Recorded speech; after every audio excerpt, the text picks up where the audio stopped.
Good evening and welcome to the Coon Rapids City Council meeting for Tuesday, December 18th, 2018. If you could please rise and join us for the pledge. I pledge allegiance to the flag of the United States of America and to the republic for which it stands, one nation under God, indivisible, with liberty and justice for all.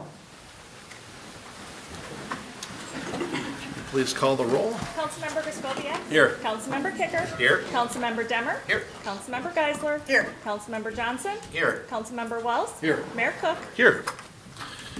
First item on our agenda this evening is to adopt this evening's agenda. Mr. Mayor, I'd like Councilmember to Geisler. adopt the agenda with one addition. Under proclamations and presentations, we'd like to add a citizen award. All right. So item like 1A. Sure. Second. Thank you. Motion by Geisler, second by Johnson. Any discussion? Hearing none, all in favor signify by saying aye. Aye. Opposed? And the agenda is adopted, adding 1A to it. And the very first item on our agenda this evening is the graduation of Coon Rapids Police Reserve police officers from the Academy. Police Chief Brad Wise. Mr. Mayor, thank you very much. It's full house tonight, but I assure you, for the most part, the full house is related to good news. And thank you for giving us here in the police department the opportunity to speak to the citizens a little bit about our 2018 Coon Rapids Police Reserve Academy graduates.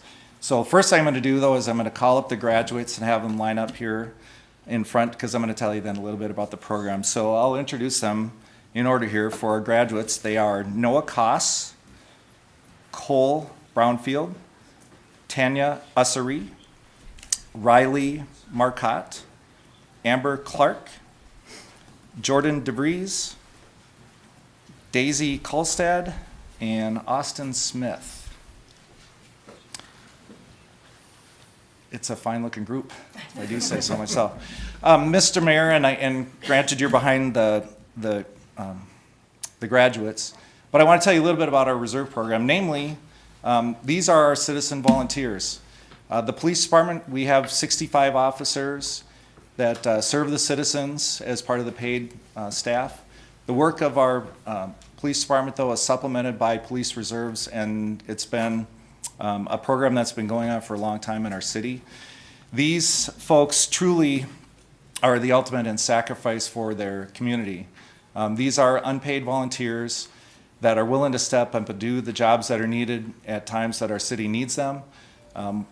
It could run from the extreme of service during a natural disaster where we would really need the extra help, to helping to support community events such as our 4th of July or other individual events that come up throughout the course of the year. As a group, this unit has historically volunteered more than 2,000 hours to the citizens of Coon Rapids. So obviously that's more than what the contribution would be of a paid employee. We hope we give them something a little bit in return. There's a number of these people that do have an interest in law enforcement as a career, but sometimes some people want to be a part of the police reserve unit simply to give back to their city because they feel a sense of civic obligation to provide that sort of service. And frankly, it's a tough job. And when they went through the academy, it's multiple weeks of training that they're giving up their free time to learn. A lot of the training is valuable in that they can use it in their private lives too, but some of it is not nearly as simple as you might think, namely like traffic direction. And if you've been to the 4th of July Carnival, you'll see the importance of good traffic direction just in making sure that things are done properly. Sort of in a, I don't like to talk about myself too much in these things, but kind of related in this though, I started my career in Coon Rapids Police Department as a reserve officer myself. In 1992, I was the person who put on this shirt to serve my community, and the opportunity when it came to be a patrol officer here in the city, I jumped at the chance. And I'm hoping that some of these young people here, if they do have an interest in law enforcement, that they'll consider their hometown as being a special place that they would want to serve. Because I like that relationship. It's a big deal to us for people that grew up in our town that ultimately will serve our town. So with that, they're going to be pinned with their badges or being presented with their badges. So I'm going to ask Officer Bill Hamas and Officer Justin Havorka, who work with our reserve unit, to do the handing out of the badges to them. So if you gentlemen just want to hand out the badges to them.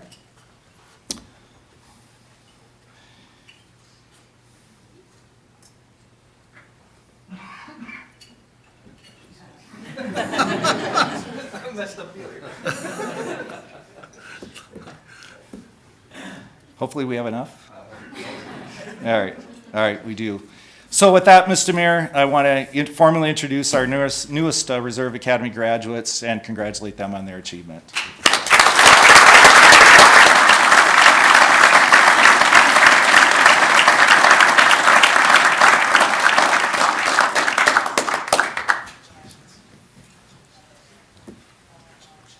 That is excellent. Good job, guys. Next time, maybe they could face us. It would help us if they recognize us when we're trying to get into the parade route, on the 4th.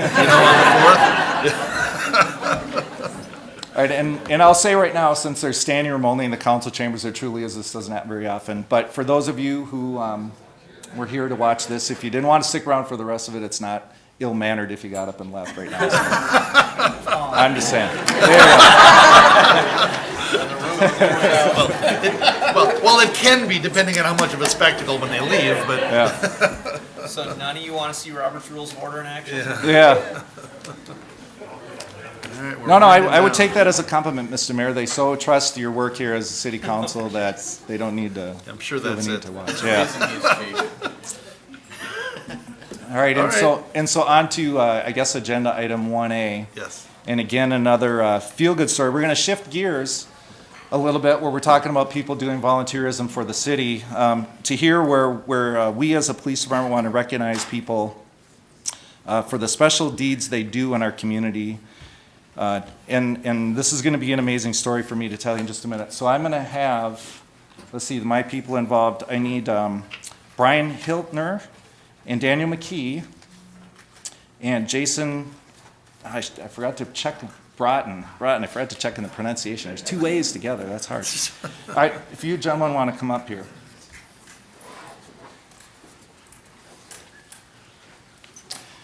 Yeah, we talk about all sorts of programs in the city, our Heart Safe program.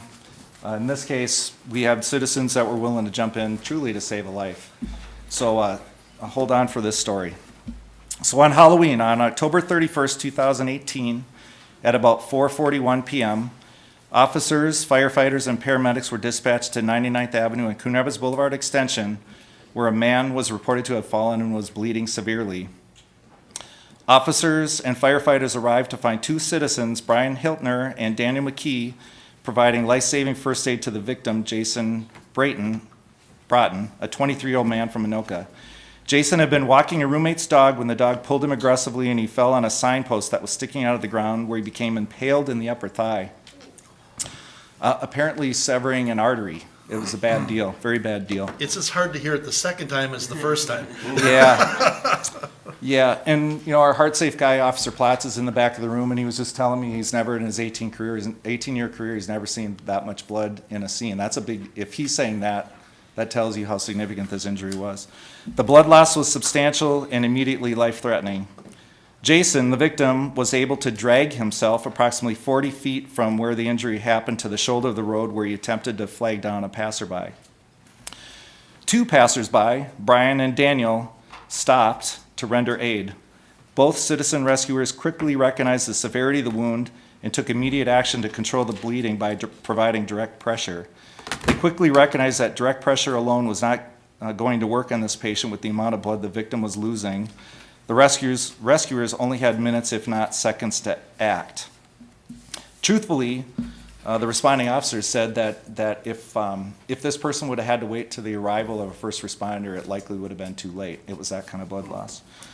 Mr. McKee, who incidentally was a Marine and was taught some combat triage, took off his belt and made it into a makeshift tourniquet to bring the bleeding under control, likely saving the young man's life. If not for the immediate life-saving efforts of Mr. Hiltner and Mr. McKee, there would have been a very different outcome. Both men clearly saved the life of another person, thereby earning what I'm going to present as a Citizens Award of Merit And I'm gonna do that here in a second, but I think Jason, Jason would like to say a few words himself. So first, I'm gonna pass out to Daniel. Yes. Here's your Citizens Award of Merit. We don't give many of these out, it's a big deal. Yes.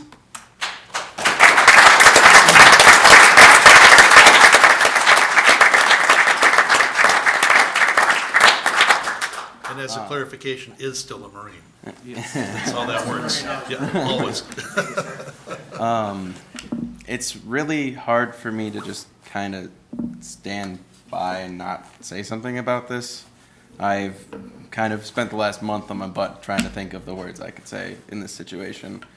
I've done a lot of thanking to both of them personally already, and I'm just really grateful to have the opportunity here to say it publicly amongst everybody, the mayor, and everybody in the city of Coon Rapids, that these men saved my life. I will be eternally grateful for them, and I'm glad that you and the city are giving them an award for their service. Everything they did for me, everything. They've protected my future, and I don't want to take that for granted anymore.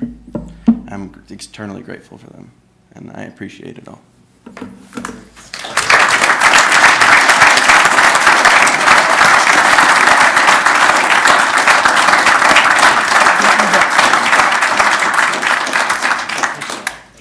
That was such a great story to read when it happened, and you just went, oh my gosh, that's kudos, you guys stepping up.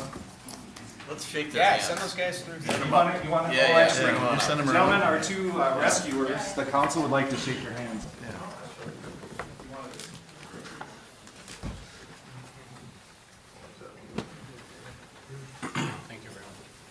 Thank you very much. Semper Fi. Thank you. Thank you very much. Great job. Thank you. Thank you so much. Thank you. Awesome work. Thank you, great job. Thank you. Thanks. Thank you.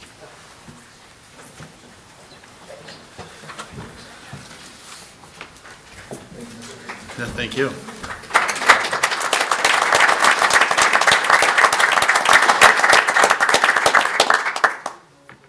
All right, well, we still have some hangers on, so I don't think we have any more fun awards. Super story. All right, next on our agenda is the approval of the minutes of the December 4th, 2018 Your Honor. meeting. Councilmember Kicker? Make a motion that we approve the minutes of the December 4th, 2018 meeting. Second. Motion by Kicker, second by Demmer. Sorry, just one quick question in there.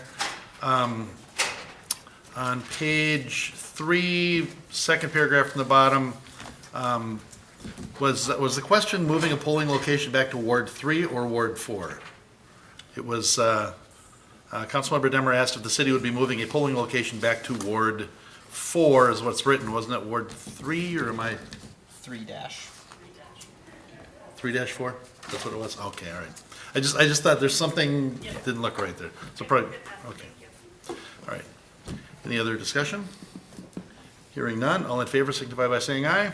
Aye. Opposed? And that motion carries. We are on to our consent agenda. We have items 3 through 9 on the consent agenda. First one is to approve a final payment for project 18-9, the 2018 well rehab contract A. This is to Municipal Builders Incorporated in the amount of $39,655.16, which is actually $81,311.87 under contract amount. There was a change order for some column piping and a line shaft bearing retainer that were eliminated. That sounds really important. The actual bid costs were less. So with this, we're going to be approving a change order and final payment to Municipal Builders Incorporated in the amount of $39,655.16 for project 18-9 2018 well rehab contract A. Item 4 is to approve the memorandum of understanding naming the Anoka County Sheriff's Office as fiscal agent for the Anoka Hennepin Narcotics and Violent Crime Task Force. That kind of actually summarizes what it's all about too. Item 5 is to approve the final payment to Park Construction for project 17-2, which is the street reconstruction 121st Avenue, Shenandoah Boulevard, and 101st Avenue. So we are approving final payment to Park Construction in the amount of $80,111.87 for project 17-2 street reconstruction. Item 6 is adopt resolution 18-127, accepting a donation from the Koss Family Foundation of the St. Paul Foundation. And this is a $10,000 donation toward the purchase of canine equipment. And this is on behalf of the Koss Family Foundation. Item 7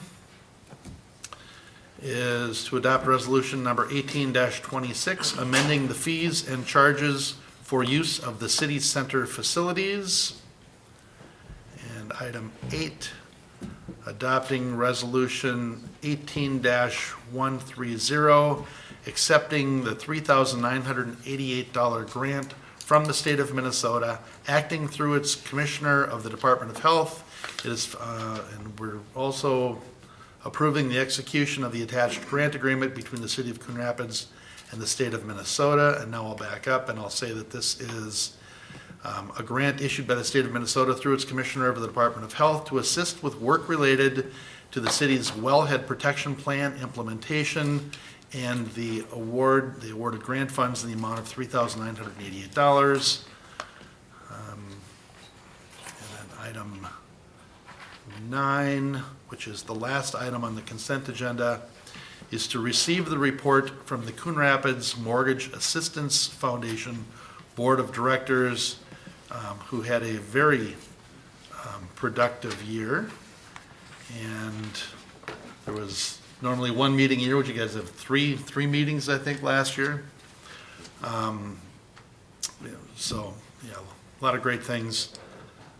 And I guess I'll summarize it to say that they're really turning their focus to home improvement and improving our housing stock. It's really always been a major part of what they've done, but they're really redirecting and actually changing the name of the organization to become the Coon Rapids Home Improvement Foundation.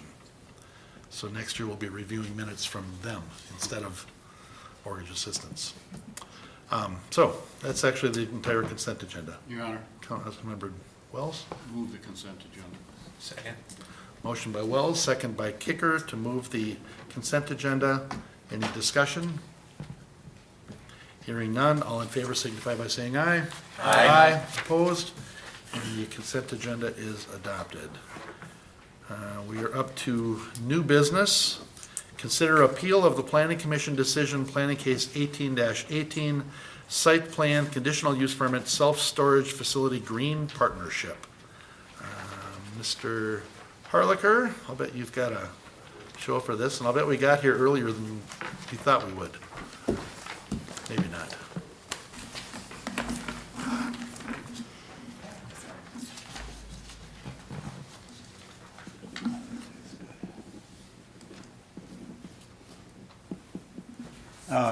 Mayor and council members, this first item is an appeal to a planning commission decision from the November planning commission meeting for a conditional use permit and site plan for a self-storage facility located at Vale Street, Coon Rapids Boulevard, and Coon Rapids Boulevard Extension. This is a location map here with Vale Street, Coon Rapids Boulevard Extension, and then this here is Coon Rapids Boulevard. This is the site right here. It's currently undeveloped. What was proposed was a 66,400 square foot self-storage facility. It consists of 10 single-story buildings ranging in size from about 4,000 square feet up to 9,200 square feet. The larger buildings down at this end where the site is bigger. Access to the site was proposed from Vale Street. And this is kind of a grading plan to give you an idea of what it looked like with buildings up here, and then stormwater pond down near the intersection of Coon Rapids Boulevard Extension and Coon Rapids Boulevard. This is what was proposed for a landscape plan, perimeter landscaping around the site, as well as a privacy fence along Coon Rapids Boulevard. There is an exhibit later on that applicant provided a rendering of what the site would look like from the intersection in this area here. It illustrates the privacy fence. Planning Commission did deny the request for the conditional use permit as well as the site plan. It was a unanimous decision by the Planning Commission. This is what the buildings were proposed to look like. Kind of a traditional, conventional one-story buildings with some architectural features. A tower here on the building, what I would call the northeast end, excuse me, down near Vale and Coon Rapids Boulevard. The buildings are oriented, this would be facing Coon Rapids Boulevard here. These are the interior sides of the building. They're all fairly similar. There was some architectural treatments for the buildings facing Coon Rapids Boulevard with storage facility doors facing the boulevard. Again, these are the remaining three buildings. This is the artist's rendering of the building elevations looking up from Coon Rapids Boulevard and Vale Street. You can see the tower is located here. This would be the northeasternmost or northwesternmost, I suppose, end of the site. The applicant has revised their site plan to include benches, bench in this area here, as well as here along Vale Street. Otherwise, the site plan was as what the Planning Commission considered. Self-storage facilities are a conditional use in the River Rapids Overlay District. The site is zoned industrial, and what is triggering the conditional use permit requirement is the fact that it's in the River Rapids Overlay District. As part of the review, there are certain standards that are outlined in the zoning code that outlines certain findings that have to be made. And, excuse me, one of those is conformance with the city's comprehensive land use plan. And one of the findings was that it was compared to findings that are in the Coon Rapids Boulevard Framework Plan, which were incorporated into the comprehensive plan by reference. The first one is concentrate businesses in a limited number of nodes with residential, institutional, and open spaces between the nodes. The proposal is located between River Rapids, excuse me, Port Evergreen and Port Riverwalk. The proposed use is neither residential nor institutional, and it also is not an office or commercial use that might promote interaction between residents. The second was improvements along the corridor should support a sense of community, encouraging interaction among neighbors. The proposed use does not support a sense of community or encourage interaction among neighbors.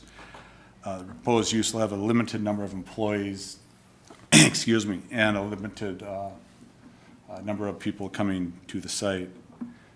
And the third one is the corridor serves as a gateway to the surrounding neighborhoods and provides a first impression to the area. The River Rapids Overlay District were established to support the concept of creating a positive first impression. The proposed use does not meet the conditional requirements of the Overlay District, nor does it comply with all of the design guidelines.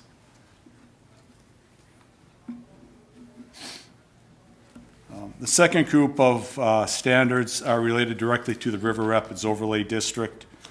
The first one is that it must advance the intent of the River Rapids Overlay District of the section. First one, this section was established to protect the health, safety, welfare through official overlay controls, to encourage compact, vigorous, mixed-use development tied to a common theme. This proposal does not encourage compact, mixed-use development. It's really a single-use project consisting of one-story buildings spread out over a 5-acre site. Secondly, the area, especially between the ports, was established a level of vitality and intensity needed to support compatible retail service uses, especially between the ports. Uses should serve the needs of nearby neighborhoods, develop a sense of community, and to encourage people to travel comfortably throughout the district. The proposed use does not meet this criteria because of the limited activity developed that will use the site, and the proposed use will to some extent service nearby apartment buildings. And the third criteria under the advances the intent of the River Rapids Overlay District is that only mutually compatible uses should be allowed through a combination of careful planning, innovative urban design, and coordinated and public investment. Parking, walkway treatments must create a neighborhood-oriented, pedestrian-friendly environment. This is really, again, a simple series of one-story buildings that does not incorporate any of the enhancements. The next criteria is that it will not interfere with port development. Port Riverwalk is adjacent to a project site on Coon Rapids Boulevard, Port Riverwalk. It's been designated primarily residential, and the city's plans for Port Riverwalk include a detached single-family home development. Allowing the site to be developed as a self-storage facility with limited architectural enhancements and other physical amenities will detract from the desirability of the development, and as well as work with, excuse me, it's got limited architectural enhancements, limited site amenities. It will detract from the desirability of the development as well as the city's investment in that site. The next one here will allow for the development of property in an efficient and well-organized way. The property does do that, the use does do that. It is incorporated into a plan that provides residential site amenities, buffers, and other elements. The proposed use and the plan that goes along with it does not provide substantial site amenities. There are some benches provided up along Vale Street, but it doesn't rise to the level of substantial. And finally, then this is really specific to self-storage facilities, is that it's not feasible to serve the site with a public sidewalk. And in this case, a sidewalk can be installed to the site. In fact, there is a sidewalk shown on the city's comprehensive trail plan and sidewalk plan along Coon Rapids Boulevard, and there is an opportunity to provide an extension from that sidewalk up into the site, and that is possible on the southern end of the site. So the Planning Commission made the finding that it is feasible to install a sidewalk, and therefore, it does not meet that criteria. And with that, I'll answer any questions. The applicant is here in the audience also, I assume to speak to council. Thank you. So, 1940, they've owned this since 1940, and it's still vacant. And one of the quotes that really struck me was, "The city has not been helpful in finding a meaningful use for this property." Is there, this wouldn't be my ideal project, but I don't know what else goes up there with that limited access and things. And I would love to know what in a perfect world, what would we want there? Mr. Fernelius? If I can maybe try and address that question. You know, I think it's a good question. However, I think, we were not excited at all when this proposal first came forward. I think over the years, the city has tried to work with the owner. I think we acknowledge that this is a unique site in terms of where it's located. It is in a bit of a unique part of our community. Nonetheless, I think we need to think long-term about what are the potential uses. Part of our thinking was shaped by or influenced by the fact that there is a use right next door that we've had a lot of problems with over the years. And while that is a separate site, there's a history with that. That certainly is something that we were mindful of when this proposal came forward. I think we also acknowledge that the site is zoned industrial, that it's guided industrial. I believe there was a discussion at one point in time several years ago. I think it was during the previous iteration of our comp plan where there was a conversation about changing that zoning, and there was concern about doing that. So it was left zoned the way that it is, guided the way that it is right now, which is industrial. There are other industrial uses that potentially could go in that location. The River Rapids Overlay District does contemplate uses other than a self-storage facility. Whether there's a market for it, I guess, is a different question. I don't think this is an issue of the city trying to help market the site. I know that I've participated in at least a couple of meetings over the years about potential uses that ultimately just weren't appropriate in that particular location. It may be a function that we have to revisit the zoning. But I think to consider this, I think really does, in a lot of ways, kind of run contrary to the spirit and the intent of what the previous framework plan had envisioned. Certainly what our comp plan says. I think we're envisioning, a much different use than what this particular proposal would present to the city. It's not ideal, and I think, if it were something that the city wanted to contemplate, I think it would be something that we'd have to think long and hard in terms of what those impacts would be long term. I don't think it generates a lot of tax base. I don't think it generates a lot of jobs and employment if we're looking at the potential benefits of a project like this. Maybe it is something that at some point in the future we want to revisit the zoning. But I don't know that, at least from our professional perspective, this is something that we're comfortable recommending, given all of the potential impacts that this type of use could have. Councilmember Geisler? Okay. So 16 years on planning, 4 years here, a lot of history with this site. As you come north on East River Road, Coon Rapids Boulevard, it is part of an entry into the city. When we've looked at the Boulevard framework plan, when we've looked at the ports, when we've looked at the overlay district, it's always been, we need to be protective of the kinds of things that are those entries and the gateways, and what are we wanting to do with that area. Other storage place has not been a favorite of a lot of people.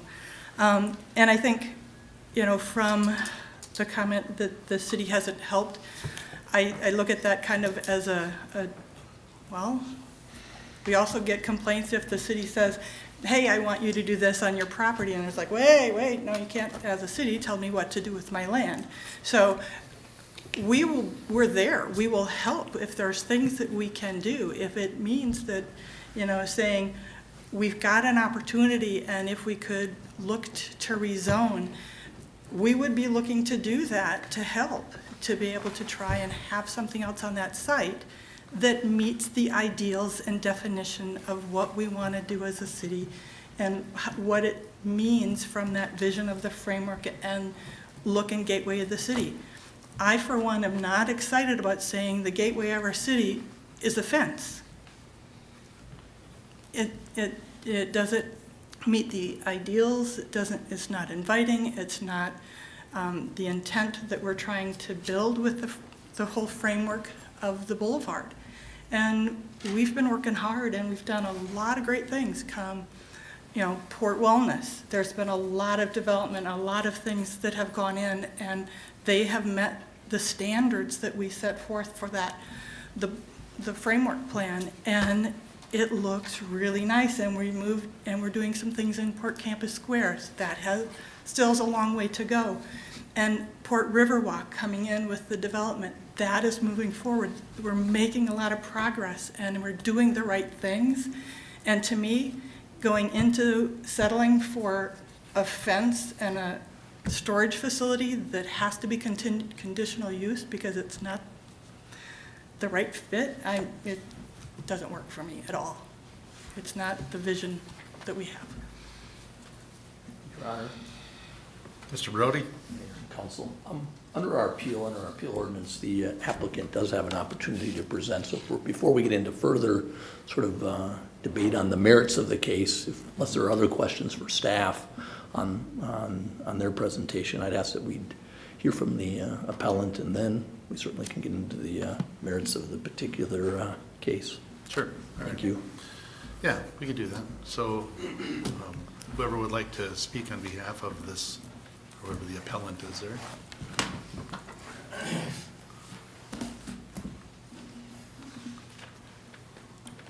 Thank you. Al Taft, 2419 Hansted Road, Eau Claire. Mr. Mayor, council members, thank you for hearing our appeal. As you might guess, we disagree with some of the analysis that you've heard. The Planning Commission approved the preliminary plat last month. Conditional use permit and site plan were denied. It's worth noting that the comments of the commissioners on the project were flattering as it related to the appearance of and general concept. The decision to deny the conditional use permit was based on the Planning Commission's opinion that the use did not comply with the comprehensive plan, and the motion to deny the site plan was based on the conditional use permit being denied. I'm no expert in obtaining city approvals, and I take responsibility for not explaining better to the Planning Commission how this project does comply with the comprehensive plan. Let's talk a little bit about the site location itself before we get into all of that. The access to the site is Vale Street, which is a dead-end street, as you know. Next to Vale Street is a railroad tracks with about 50 trains a day on it, according to BNSF. Coon Rapids Boulevard is on the opposite side with access to Vale via Coon Rapids Boulevard extension. The only contiguous property is the existing self-storage facility at the end of Vale Street. To the northwest and across the street is Flynn Park, which is heavily wooded at this end. Access from Coon Rapids Boulevard to Coon Rapids Boulevard extension will become right in, right out in 2019, as I'm sure you know. The median break will be closed. The poor access will become worse. The site has been available for sale and has remained undeveloped for decades. The deterioration of the access will not make the site more attractive for future development for any purpose. If you approach the site from the west or from the north on Coon Rapids Boulevard, you'll need to go past the site, cross the railroad bridge, and circle back on Coon Rapids Boulevard extension from the east. That takes you through a residential neighborhood, brings you back towards Vale Street where you can access the site. It's about 1.5 miles out of the way. The industrial zoning implies heavier uses that typically include truck traffic. If a truck were to take the route just described, it would reach the railroad bridge over Coon Rapids Boulevard extension, which has a 12.6 clearance. Too low for tractor-trailer traffic, which requires 14 feet. If a truck did take that route, they'd have to turn around. And just for your information, the height of a typical rental truck is 11 feet. Point being, this is not an attractive site for very many uses for a variety of reasons, as is evident by the fact that it has remained undeveloped for many years. Self-storage visits by renters are fortunately very infrequent. Consequently, this development is more tolerant than any other use I can think of as it relates to poor access. Also, and as industrial uses go, what could be quieter, cleaner, and less potentially problematic than a self-storage facility? Getting on to the matter of the conditional use permit, let's start with some other background information. The underlying zoning on this property is industrial. It has been for years and remains industrial on the land use map in the new 2040 comprehensive plan that you very recently approved. Self-storage is a permitted use in that zoning. The site is also in the River Rapids Overlay District, which adds another layer of expectations and requirements. Within the overlay district, self-storage is still allowed, but requires a conditional use permit. Within the city's ordinances 11-1003.85, which is conditional uses, paragraph B, specifically states commercial and self-storage facilities adjacent to Coon Rapids Boulevard and in general commercial or industrial zonings may be granted conditional use permits based on the following findings. And we'll come back to those findings later. As this is the only site I'm aware of on Coon Rapids Boulevard that has industrial zoning within the overlay district, it seems logical to us that if conditions outlined for approval are met, there must be a willingness on the part of the city to approve a conditional use permit for self-storage on this specific site. I can't make myself believe that the city would intentionally give a developer false hope of approval if there are no circumstances under which self-storage projects qualify for conditional use. Many thousands of dollars have been spent on plans, other preparations, and countless hours. As mentioned earlier, the Planning Commission based their decision to deny on their opinion that the use is contrary to the comprehensive plan. The plan is 208 pages long, so I don't blame them for not having it committed to memory. You know the fact that we appealed, so we disagree on a number of those points, and I'll reference some of them. On the summary page of the comprehensive plan, there's a reference to supporting commercial uses, which clearly self-storage is. Mr. Harlicker points out that this project is not mixed use, residential, or office, which is all true. What's critical to understand, however, is that on page 5 of the comprehensive plan, within the discussion on the development of Coon Rapids Boulevard, it states, areas along Coon Rapids Boulevard in between ports are planned for primarily moderate density residential development with limited neighborhood commercial development to provide an overall mixed-use corridor in between the ports. Again, this project plays a supporting role to the overall present population and future development of the neighborhood. Not everyone plays quarterback, but the quarterback would be pretty ineffective without an offensive line. This project plays that supporting role and this site is only suited for a supporting role player. At the top of the same page in the comprehensive plan, it addresses economic competitiveness. It says collectively the region must provide great locations for businesses to succeed. It goes on to say the 2040 plan establishes policies for both business development activities and redevelopment activities in Coon Rapids, including, among others, promote efficient land use and increase city's tax base. I think we need to be realistic about what kind of development is feasible on this very difficult site. As much as some of us might like to think, see something else built here, history tells us that's not likely. We think this is the highest and best use for the site, and it will add substantially to the city's tax base. Later on page 40 of the comprehensive plan, goal number 6 again makes mention of supporting commercial uses. One of the objectives is to eliminate underutilized land and obsolete land uses. On the next page, it does use the term support a sense of community, encouraging interaction among neighbors. Mr. Harlicker points out in his staff report, while this is very appropriate for the corridor as a whole, it's not practical on every site, on every block. We have a railroad track with 50 cars a day, or 50 trains a day, and a dead-end street on one side of the site, and the Coon Rapids Boulevard right away on the other side of the site, which leads to two bridges. If a trailer sidewalk were to be built, it would go only as far as the bridge and stop. It's just not a pedestrian-friendly location. That's not the fault of the project or the current ownership. Goal number 7 on page 41 reads, eliminating blighting influences throughout the city and encouraging redevelopment and underutilized land.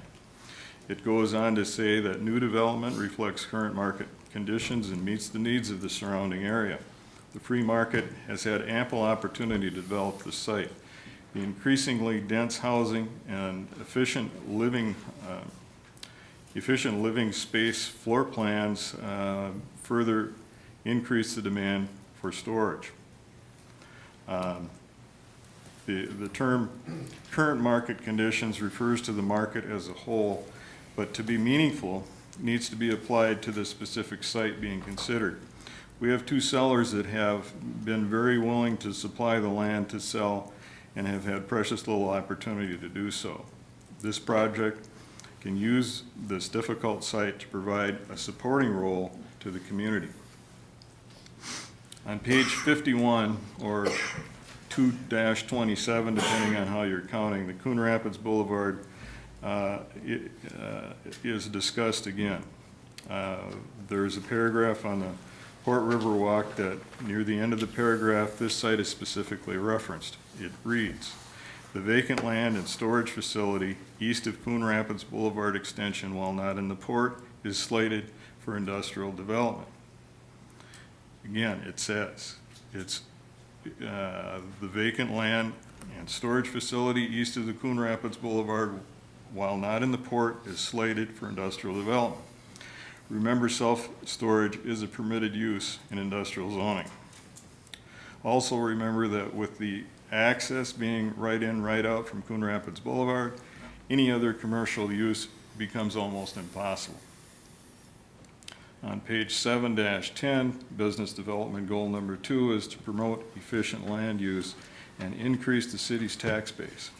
It goes on to talk about encouraging high-density use for the remaining industrial land. We appreciate that compared to a medical device manufacturing facility, this is not a very intensive use.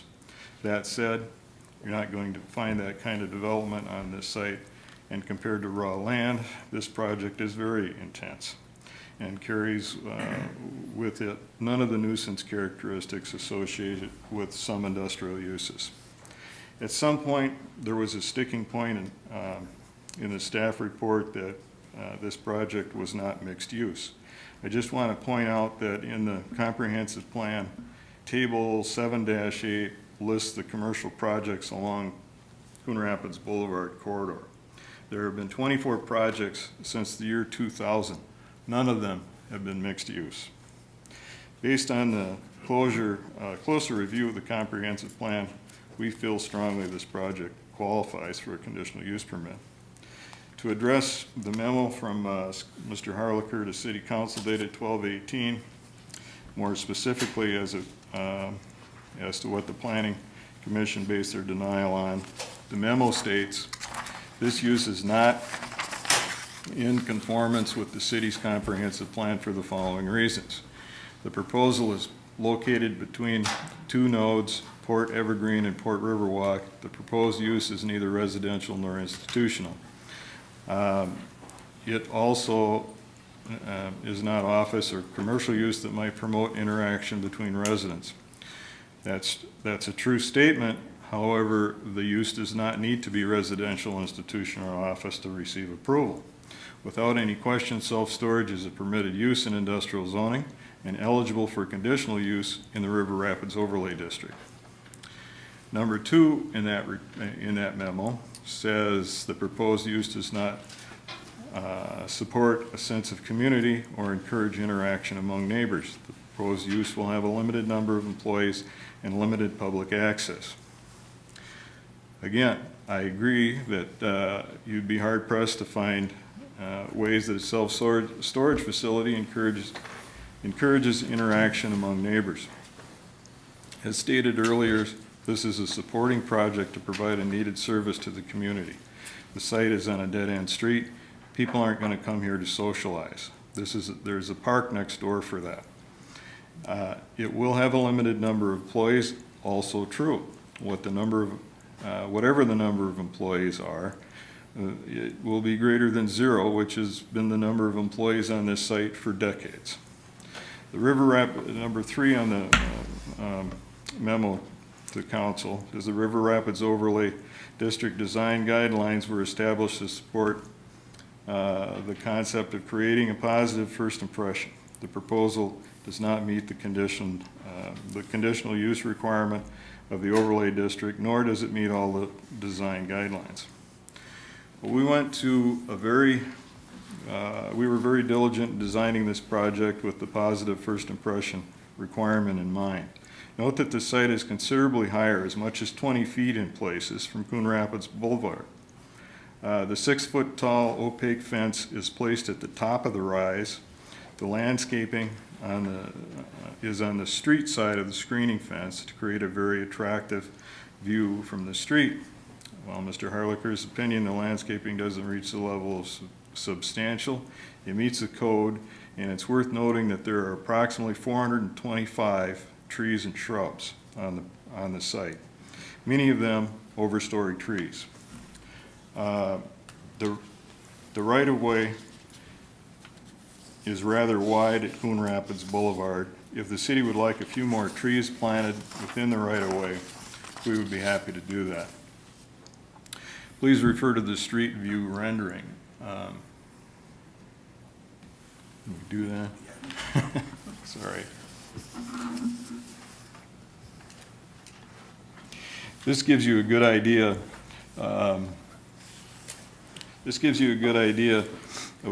Of what you will see from the street with as the trees get a few years' growth. Actually, due to the trajectory of the sight line, taking the grade into consideration, I think you will see less of the buildings than is shown in this illustration. This is a very attractive project, particularly from Coon Rapids Boulevard. Times have changed since the storage facility to the east was approved. Our site is screened. It has no outside storage. It incorporates creative architecture and is made of first-class building materials. The next point in the memo is the use is not compatible with existing or intended character of the zoning. It goes on to say the proposed use is in a location that is at one of the portals of the River Rapids Overlay District.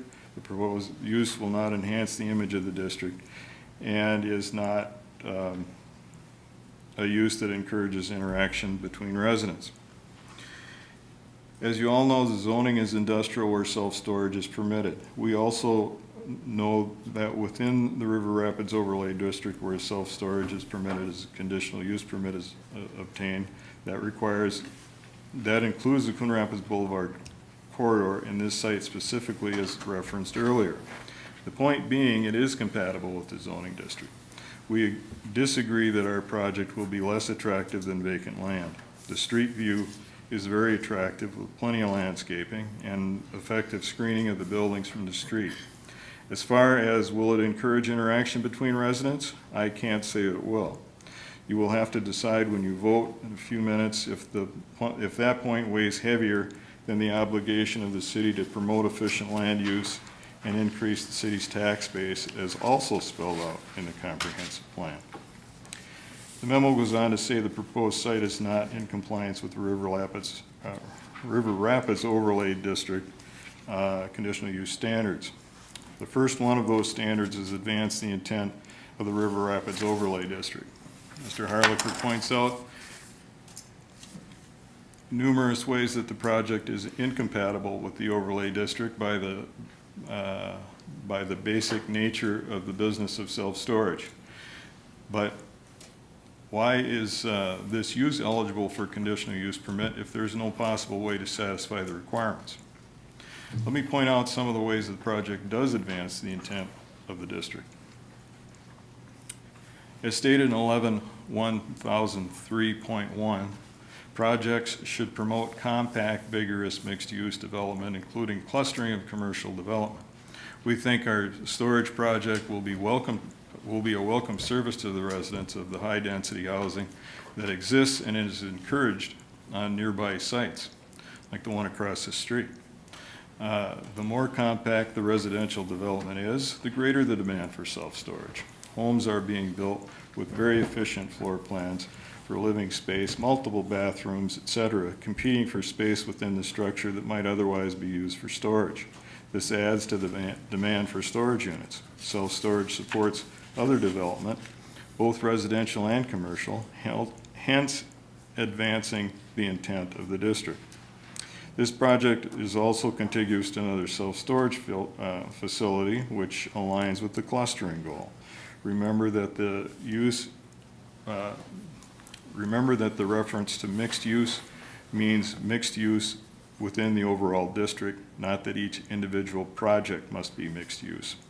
I think the project very much aligns with the intended use of the district.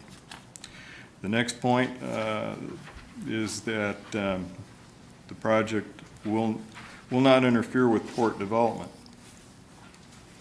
We feel this project is screened from Coon Rapids Boulevard, which is in the direction of the port. What will be seen from the port will be landscaping, a screening fence, and the peaks of the gable roofs. Architectural enhancements in the way of several dormers, varied gables at the ends of the buildings, a tower at the end of Building 10, a combination of materials on the exterior of the building, including brick, split-face block, and siding. Very little of this project is visible, but what you will see will be very attractive.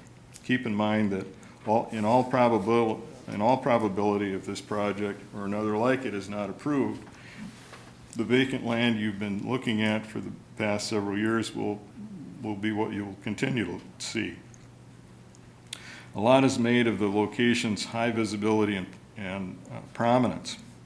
The northbound traffic has 2 lanes from Coon Rapids Boulevard, joining 2 lanes from East River Road while navigating a slight turn. Southbound traffic has 3 lanes and is curving away from the site, getting into and people are concerned with getting into the correct lane to continue either on Coon Rapids Boulevard or East River Road.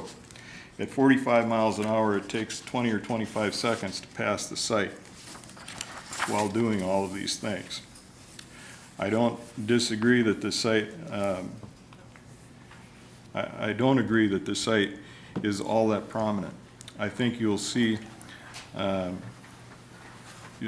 think you'll like what you see, and I absolutely disagree that you will be so, what you see will be so distasteful as to detract from the desirability of the port. The next point is incorporated into a plan that provides substantial site amenities and buffers and other elements. The landscaping plan included a description of the fencing and is also included in the illustration, and the level of care that has been taken to provide screening from Coon Rapids Boulevard create a very attractive development. Building plans are also included to illustrate a high quality and attractiveness of the project. As mentioned earlier, we can add some trees to the right of way if council desires. We have added 2 benches to the site as amenities. Remember, this is a secured facility. Access will be tenants only, and when they visit the site, it will be to drop off or pick up their belongings. They are not likely to stick around and frankly won't be encouraged to. Extensive amenities are inappropriate considering the nature of the project. There is a 4th element regarding the efficiency of the site, which actually Mr. Harlicker did include in his oral report just a minute ago.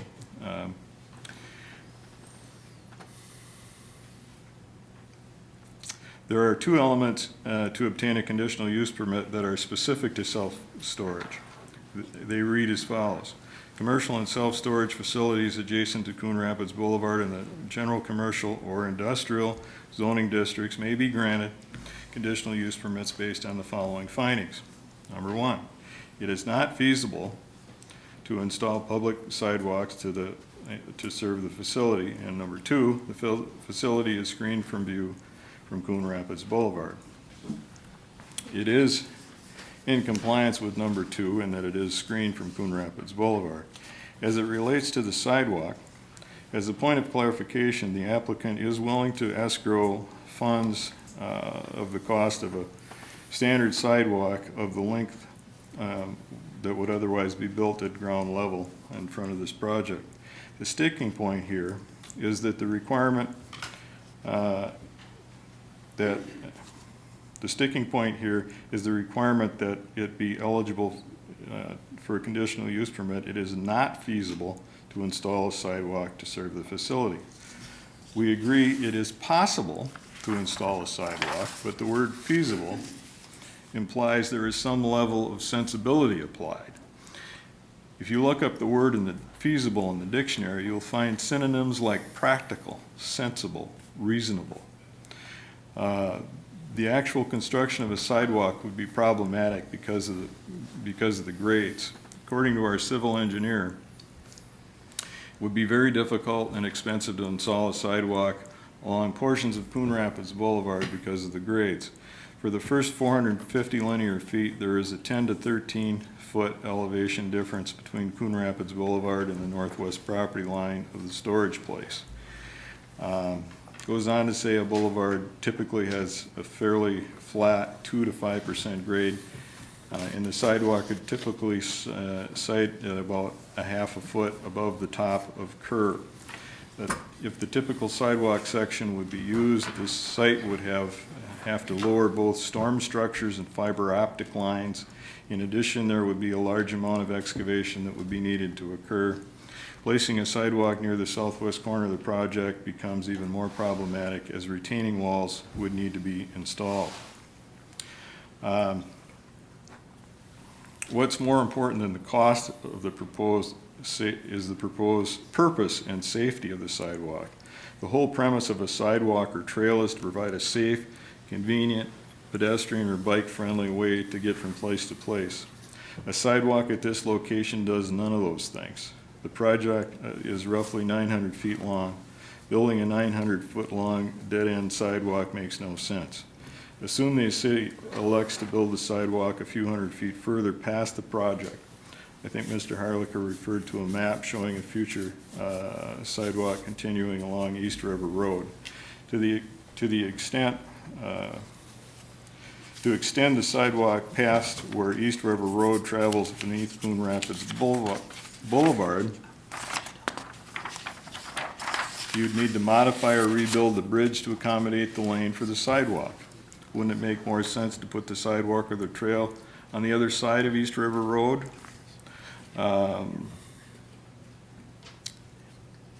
It would also, that's where the new housing development is going. Gives you a better opportunity to connect to the Mississippi River Trail, which connects to the Coon Creek Trail. It makes far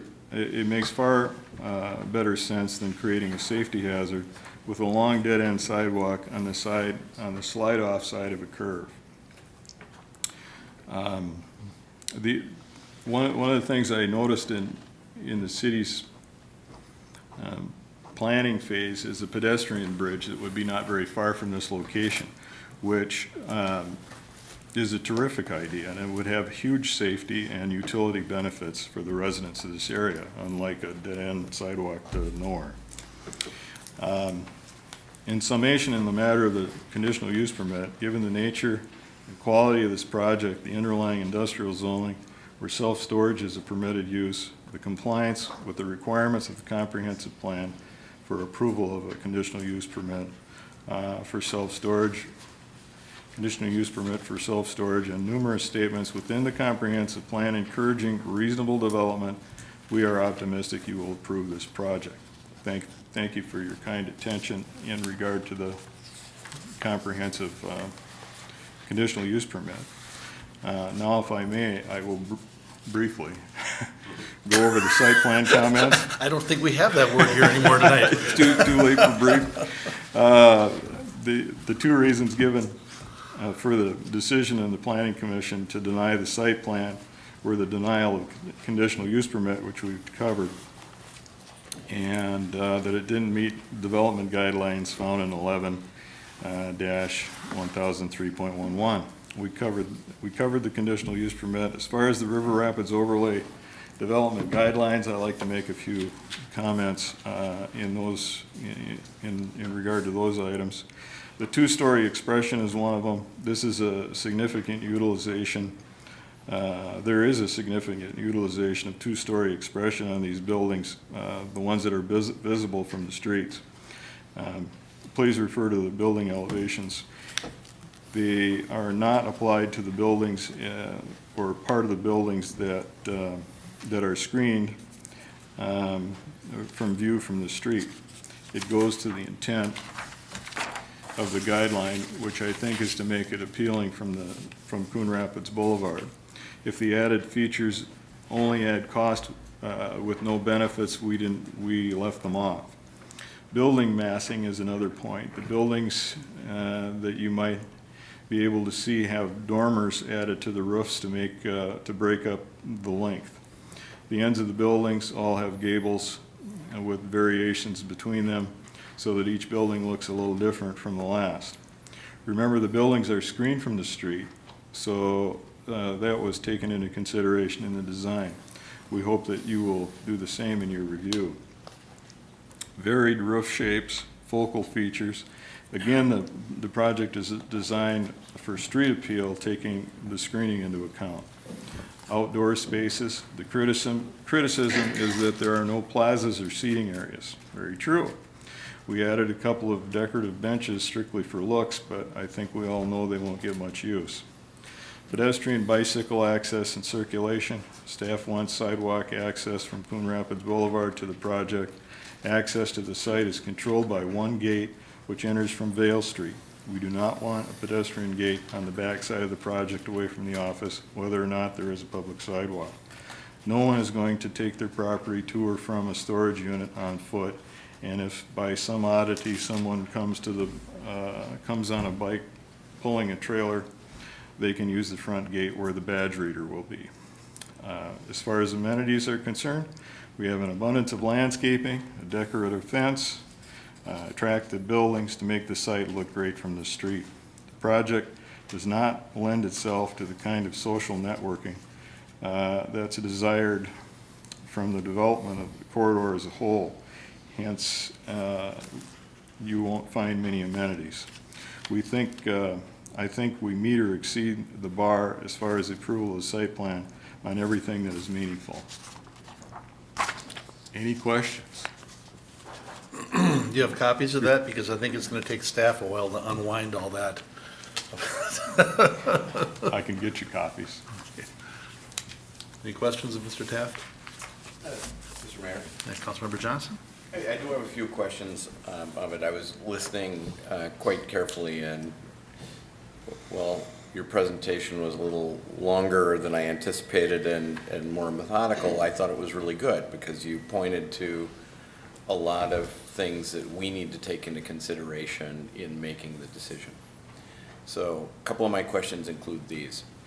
From this view that we're all looking at right here of the kind of view from the boulevard, do I understand right that that part, the kind of two-story expression part that comes up above the fence, is going to be kind of a brick surface on the buildings? Is that what you're contemplating? All of the north and south ends are brick. Well, that's not true. The siding in part of the gable is the siding material. But yes, there's much brick on the ends and split face block on the sides. Okay, and are you envisioning like this, that pretty much from the view from Coon Rapids Boulevard, what people would see as they kind of look up that hill that we're all so familiar with is you'd see the fence, you'd see some trees in front of the fence, and you would see the kind of brick two-story expression that's up there, or predominantly brick two-story expression? You'd see the peaks of the gables probably. Okay. When did the access issue, the right-in, right-out, that's coming ahead, I mean, that's probably what's gonna happen. 2019. When did you learn about it? Somewhere during this project. Okay. I don't remember exactly, but we were deep into it before. It's fairly we did that. recent, within the last couple of Yes. years. All right. Is the storage that you're contemplating here, it's all indoor storage that you're contemplating, but what are the sizes of the spaces that you're contemplating? Are any of them large enough to, or are you contemplating vehicle or boat storage that's inside? I think what are the largest units? No vehicle storage. Okay. 10 by 20 is the largest. If you didn't Close know. enough for a vehicle size, but you're not contemplating vehicle storage there, is that right? It's not the intent. Okay. And none of the doors would be high enough for like an RV or whatever. Sure. What are you contemplating in terms of management? Are you gonna continue to manage the property? Are you gonna outsource the management? Are you, It would be managed by the applicant or his employee. okay.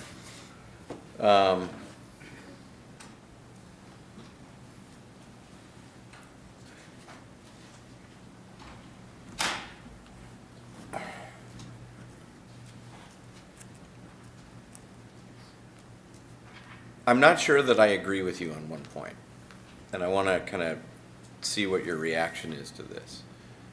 You kind of accepted that this wouldn't, self-storage in an area like this would not be the kind of thing that would promote community kind of interaction because of the nature of self-storage, which I get. But one of the things that's happening in Port Riverwalk is that we're building standalone townhouses, or we're having that developed to do that, and they're going to have 2-car garages. I haven't seen a plan, unless anybody else has here, that contemplates a 3-car garage. I have a 2-car garage. It's really full, and I have difficulty storing a lot of stuff. Have you thought about the value of sidewalking and connecting to kind of the trail system and Port Riverwalk and the pedestrian bridge that you talk about, so that people from that neighborhood that are nearby could get to a storage unit that's nearby? And are you contemplating that the applicant would be advertising to the local people as well? I'm sure the applicant would be advertising to local people. I just don't think it's likely that people are going to be carrying whatever it is they want to store or retrieve on foot. I see your point, but I see your point on that, and I appreciate your candor on that. Then with respect to the sidewalk that you're talking about a sidewalk that would extend and then dead end or tee off along Coon Rapids Boulevard, as I understand it, as opposed to a sidewalk up on Vale and along the frontage road. That's kind of right. that's there. Okay.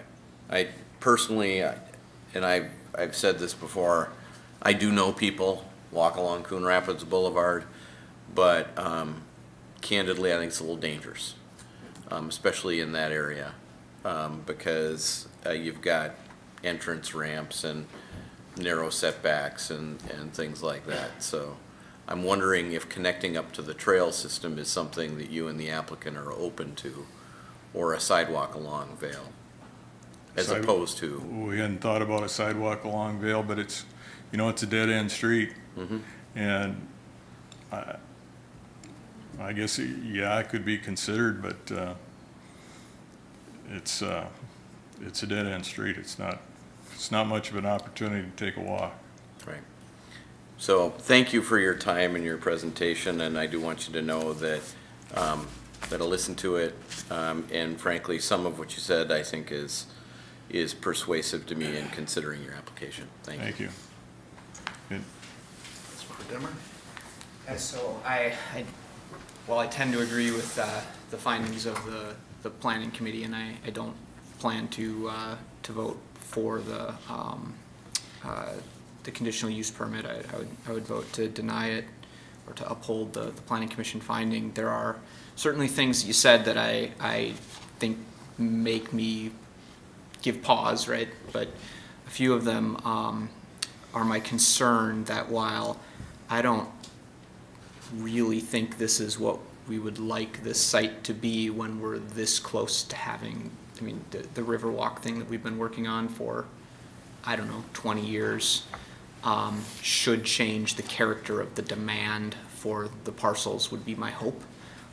But if we have zoned, conditional use, and overlaid this parcel out of any feasible sale and use, then we need to reconsider that as a group, and that seems to be the concern, is this is literally the only thing you think you can get based on what we've restricted it to.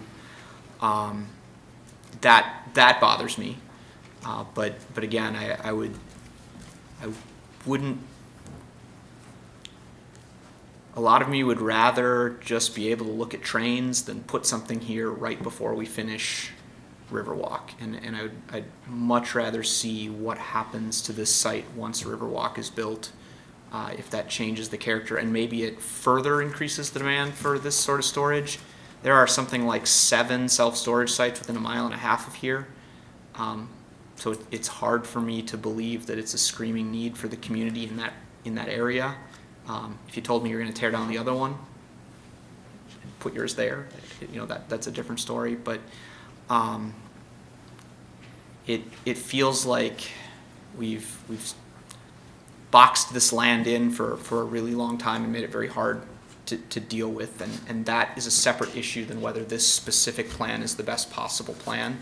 I think we need to step back and have that conversation, and ultimately, if we decide that there is nothing we're going to allow them to do that could ever be sold, then we have to start talking about figuring out a way to buy it and put a water tower on it.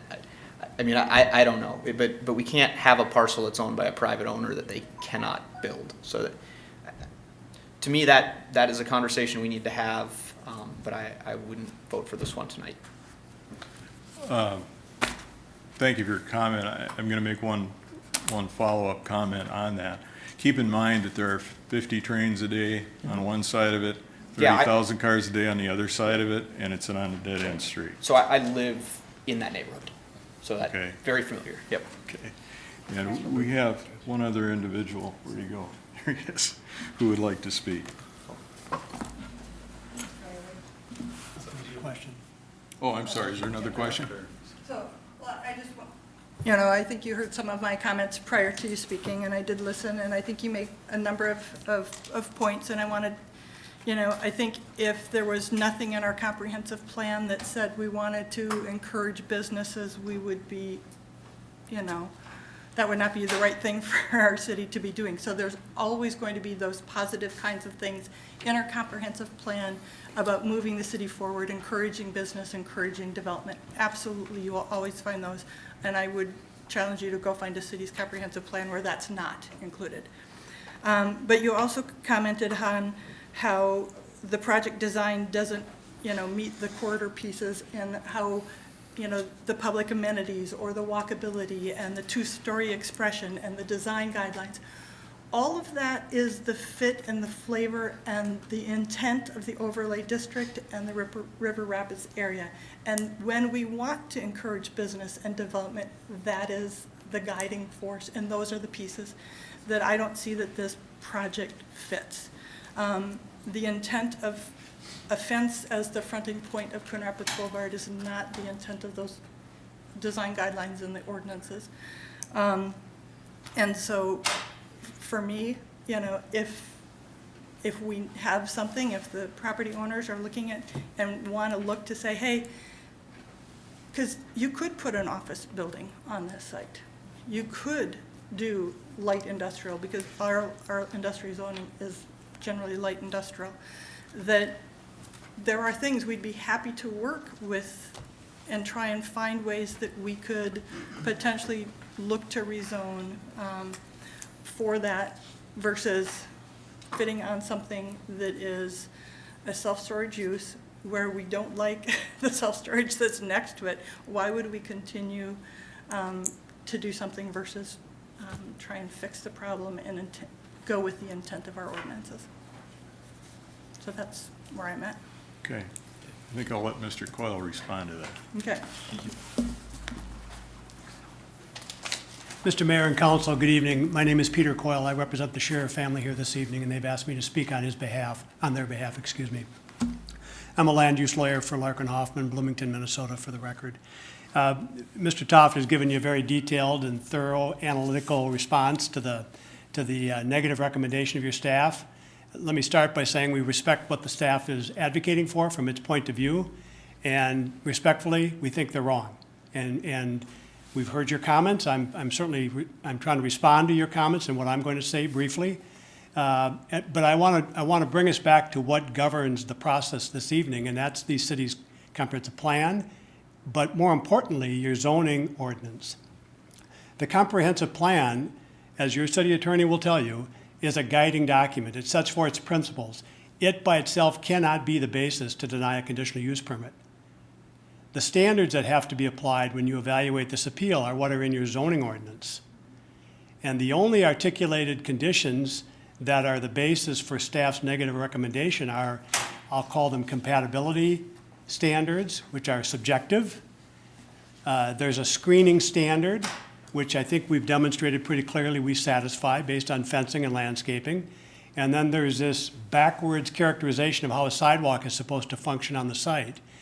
And we've made a factual representation to you about the grading challenges, the cost, and frankly, the impracticality of trying to site a sidewalk on this property. And I would say to you respectfully that we've now taken off the table the basis that the city might have to deny this conditional use permit. Again, the city attorney is present, so I'll say this in a bit more of a direct way than I maybe otherwise would, because he can contradict me or disagree with me if he thinks so. But the law in Minnesota on these kinds of issues is really clear. The city makes the policies, sets the rules. The landowner, the applicant, they have to follow those policies and those rules, but so does the city. And when we make an application that demonstrates compliance with the articulated policies of the city, your legislative decision, the courts are pretty clear that we are entitled to an approval, unless you can document, based on the record, objectively verifiable factors that demonstrate that we have not taken appropriate steps to protect public health, safety, and welfare with this plan. There isn't a shred of evidence in this record tonight that suggests that we are not doing that. And I would say, based on some of the comments I've heard, that, for example, a sidewalk along Coon Rapids Boulevard that goes no place effectively is really unsafe and, from a planning point of view, unwise. And I say that respectfully. I understand that the planning department disagrees with that point. But my argument is, all we can do is follow the city's guidance. You've made the legislative determination multiple times over the last 40-plus years that the Scheer family has owned this property. So you've decided what you think this property can be used for. If you accept the staff's point of view about this, you're saying that, yes, we made these rules and they apply, but we're going to ignore them because frankly, we just don't like the use at this location. But your zoning and your comp plan says it's okay. So you can't have it both ways. And under the circumstances, I would say respectfully, because there is no other evidence in the record that suggests that this application is not compliant based on how it needs to respect public health, safety, and welfare for the property, we think that you have an obligation to approve it. Conversely, if you accept staff's view that this use is inappropriate, contrary to what your code articulates, my belief is that that constitutes a regulatory taking of the property and raises the very issue Councilmember Demmer is posing, that the city's standards are then going to leave this landowner with no other viable use of the property. And I don't think that's what you intend, and certainly that's not what the law would support. So I'll stop there. I'm happy to respond to questions. We feel very strongly that this is an appropriate use. We've tried very hard to be responsive to your policies as you've articulated them. But having articulated those policies and with us making a showing this application complies, it's our view that you have an obligation to approve the conditional use permit. I really appreciate you taking a minute to hear me out. I'm happy to respond to a question if you have any for me, or we could respond further as the discussion goes forward.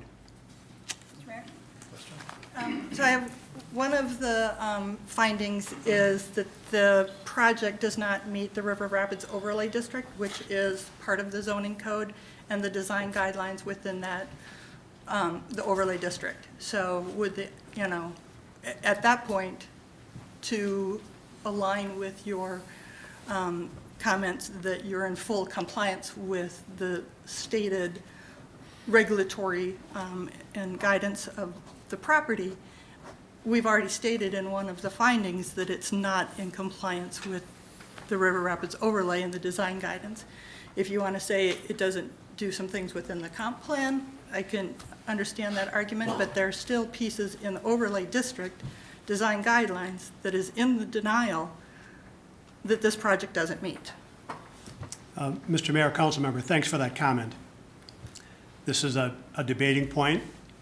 I'll acknowledge it, but I would say the fact that you have brought forward arguments for denial, they're just arguments. They're not specific factors that are necessary to support the denial. The only objective factors that are present that would serve as a basis for denial based on the code is this discussion of the sidewalk, or if we somehow hadn't landscaped and screened the property properly to respond to those policies. We've done both of those things, and we've demonstrated why a sidewalk makes no sense, both for cost reasons, for grading reasons, and for utility reasons. So the other policies are very vague, they're subjective, they're aesthetic. If you follow those policies, there's never any use that would be assured of approval on this property. And as we've said, in the industrial zone, self-storage is a permitted use. So the city has made a pretty clear statement generally that this use is okay. More specifically to your point, ma'am, in this district, in this zoning district, self-storage is still allowed, albeit with conditions. So we're not trying to force something on you that your code doesn't allow. You've said it's possible. And we're saying, okay, here's our landscaping, here's our architecture, here's our screening, we're dealing with stormwater. All of the requirements of your code we're doing. And if there are other conditions that you think should be imposed on this site to make it more compliant, we're open. The sidewalk discussion that just occurred a minute ago on Vail. So respectfully, I disagree with that conclusion because I don't think it's supported by anything objectively verifiable in the record that would be other than an opinion. And I'll leave it at that. Fair enough. Thank you, ma'am. Any other questions for me, Mr. Mayor? Any other questions? I appreciate having a chance to speak. Sure, thank you. Mayor. Councilmember Griscoviac? I'm not sure if it's a question for you or for the other gentleman that spoke, but I believe that the Planning Commission made the right call based on what's in front of them, the district, the overlay district, and zoning. That said, I know there's latitude for this appeal. So I just had a couple of quick questions. One question was raised on the exterior of this building being all brick. The renditions show pretty much everything is brick, But then when the other gentleman spoke, he wasn't sure if it was going to be brick. So I'd like to see clarification on the exterior material on this building, if it is in fact all brick, number one. And then the other question would be the two-story expression, the peak roofs. Is that just on building one? So those are two questions that I have for you. Then I do have some questions maybe for staff as well.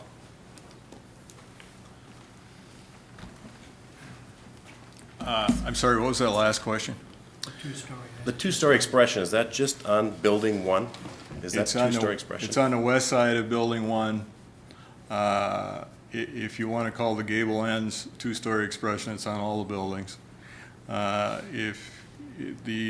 see, building, I think it's 3, the building that is at the point where the property line takes the jog, that one has some dormers up on the roof as well.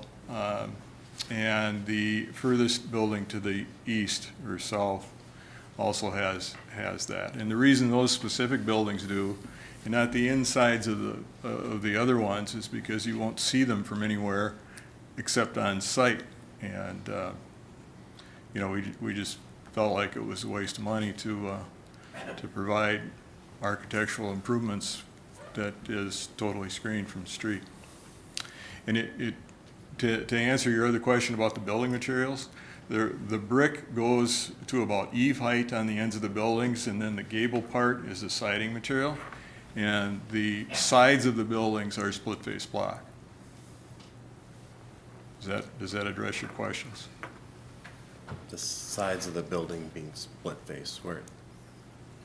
The sides below the kind of two-story expression. Okay. So I guess I would just like to interject something here that the planning commission hasn't looked at the site plan on this really yet because it didn't make it through the CUP process. So if this body does anything to overturn that, it should go back to them for a site plan approval, I would think.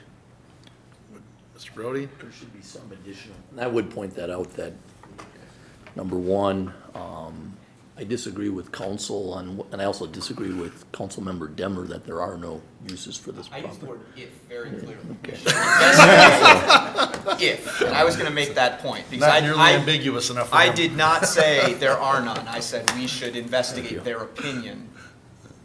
Go ahead, Mr. Brody. And I share Councilmember Geisler's response as well in terms of, these are articulated in our zoning code.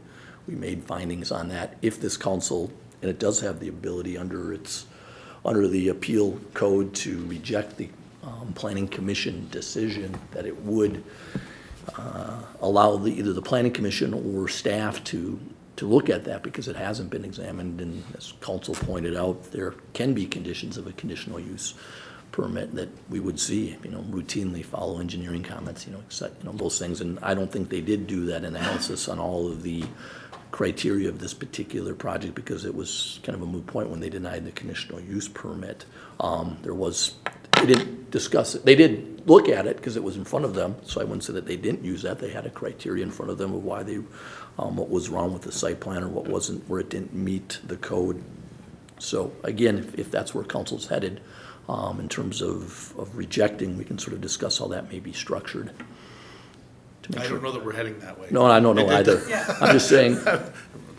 I just didn't want to get too far out into the weeds, into the architectural expressions Sure. of it, when it would go back to planning commission for that, if we, Necessarily, we'd have to. stipulate that, Yeah. right. Excuse me, Mr. Mayor, Mr. Taft. the planning commission did make a motion, if I'm right, they made a motion and voted to deny the site plan. Yes, that's correct. So- Based on those findings of the conditional use permit not being granted and that it didn't meet the overlay requirements. Mr. Mayor, Right. if, Mr. Councilmember Brody, Geisler. if I'm reading our case tonight, the appeal is both the site plan Yes. and the CUP, and the question I think is, could they be handled independently, or is this a single appeal? It's a single appeal tonight. They're appealing both of them. Okay. both decisions, Okay, so. so it's a all or nothing deal, which means, in my mind, you've got a site plan that hasn't been reviewed, doesn't necessarily meet all of the guidelines. You know, we know that it doesn't meet the River Rapids overlay design guidelines, but there hasn't been a full conversation of the site plan, right? Let's be clear, the site plan was reviewed. I mean, they voted on it, they denied it based on the Okay. findings that were in it. Now, if they were to approve it, they would have made some conditions, and I think that's what we're Correct. talking about here. If it Correct, would have been correct, approved, okay. there would have been some additional conditions of that site plan approval. Yeah. And I think that's where maybe we're getting hung up. I don't want to say that they didn't look at it. They didn't look at it from the perspective of when they denied it. Obviously, they didn't set conditions that if this later gets approved, Right. here's what we want to see, or here's what our code requires. Oh, all right. So Councilmember Demmer apparently has something for that, and then we'll get to you, Mr. Sutton. It's probably related. So the objection was raised that the findings were subjective. As I read through the findings, I wanted your professional legal opinion on whether the specific things that the Planning Commission used to find the findings to deny were overly subjective, or whether they're within the bounds of a decision that the Planning Commission can make and that we can use as findings to deny. Those standards are in our Rapids overlay, in our zoning code. The Planning Commission went through each one of those and made findings that they didn't believe that it met those particular standards. And so I feel comfortable that the Planning Commission made sufficient findings to uphold their decision to deny the conditional use permit.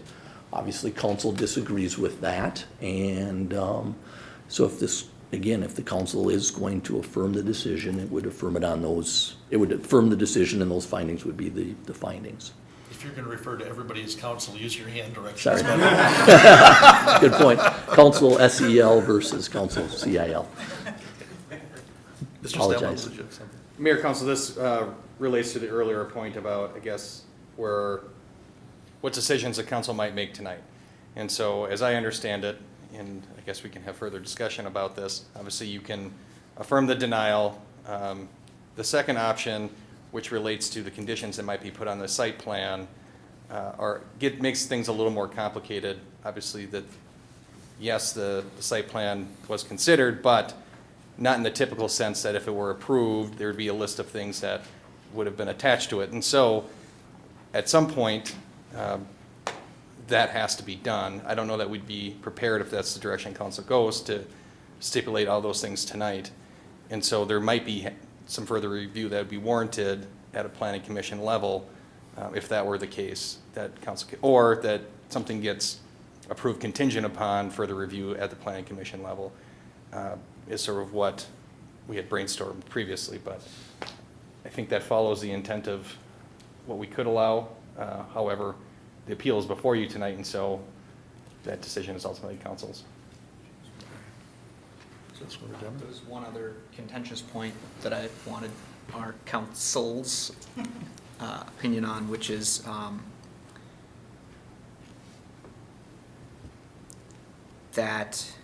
so this is a conditional use within this zone, which means it's not just an automatically allowed use, which I think carries with it some amount of we are going to make decisions, and that's why it's conditional use. But the contention was that if we didn't believe this use was acceptable, that amounts to a taking to some degree.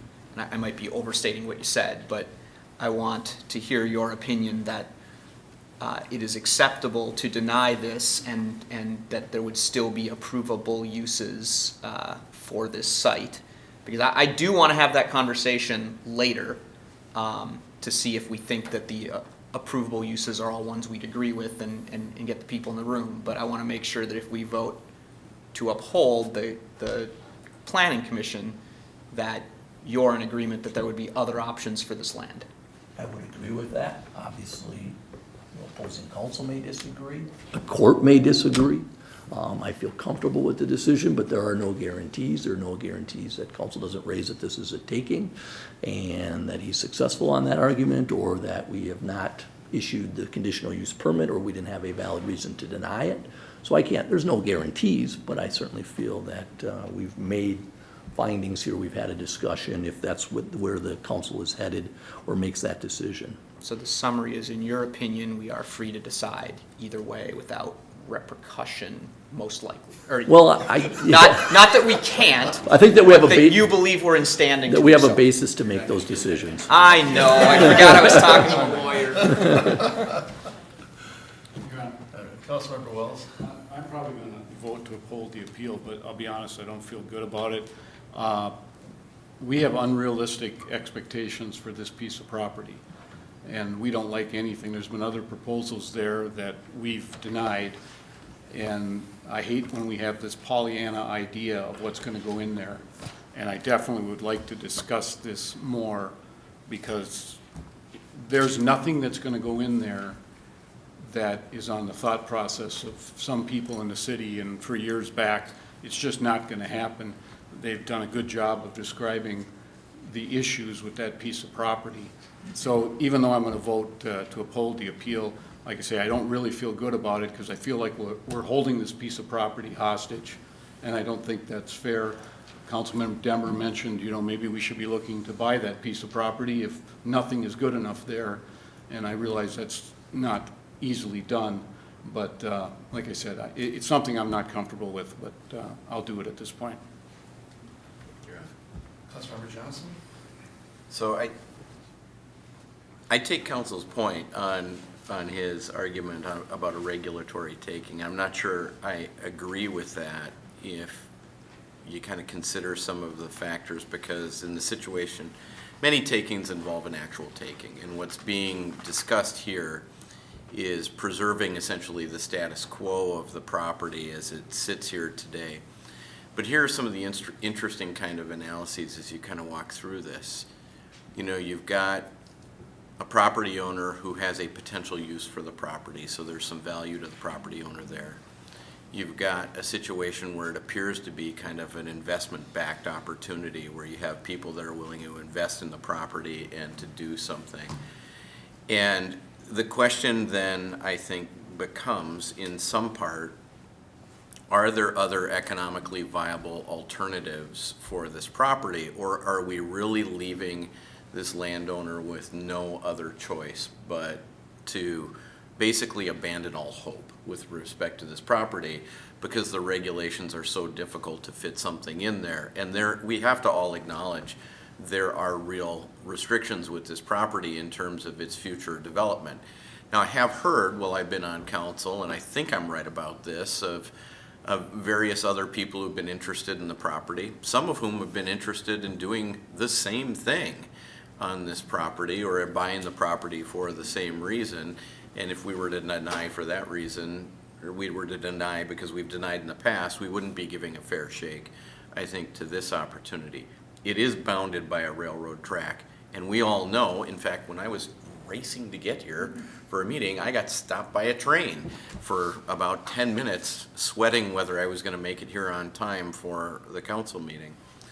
So what I frankly want to hear more from the city, and I want the city to consider a little bit, is whether there are real economic options. And I heard Grant talk about that there have been discussions in the past, and I'm aware of some of that history too. So I'm thinking there may be. I heard the landowner say, probably not. We're thinking that this might not be viable going forward. I also heard that access is being cut off. A right-in, right-out is being cut off, and I think the city needs to consider that, and whether that impacts the economic viability of the property as well. I heard Councilmember Wells, and I think he makes some good points, and Councilmember Demmer, but that makes it sound like to me that there may not be any real options there. And when I consider whether there's a regulatory taking, I have to consider and weigh, at least in my mind, whether there are other viable economic alternatives for this property so that it's not a regulatory taking. candidly, my preference right now, and I don't know if the landowner and the applicant are open to this, this is to table the appeal. I know we should be taking action on it, and I'm not sure what our timeline or window is on that.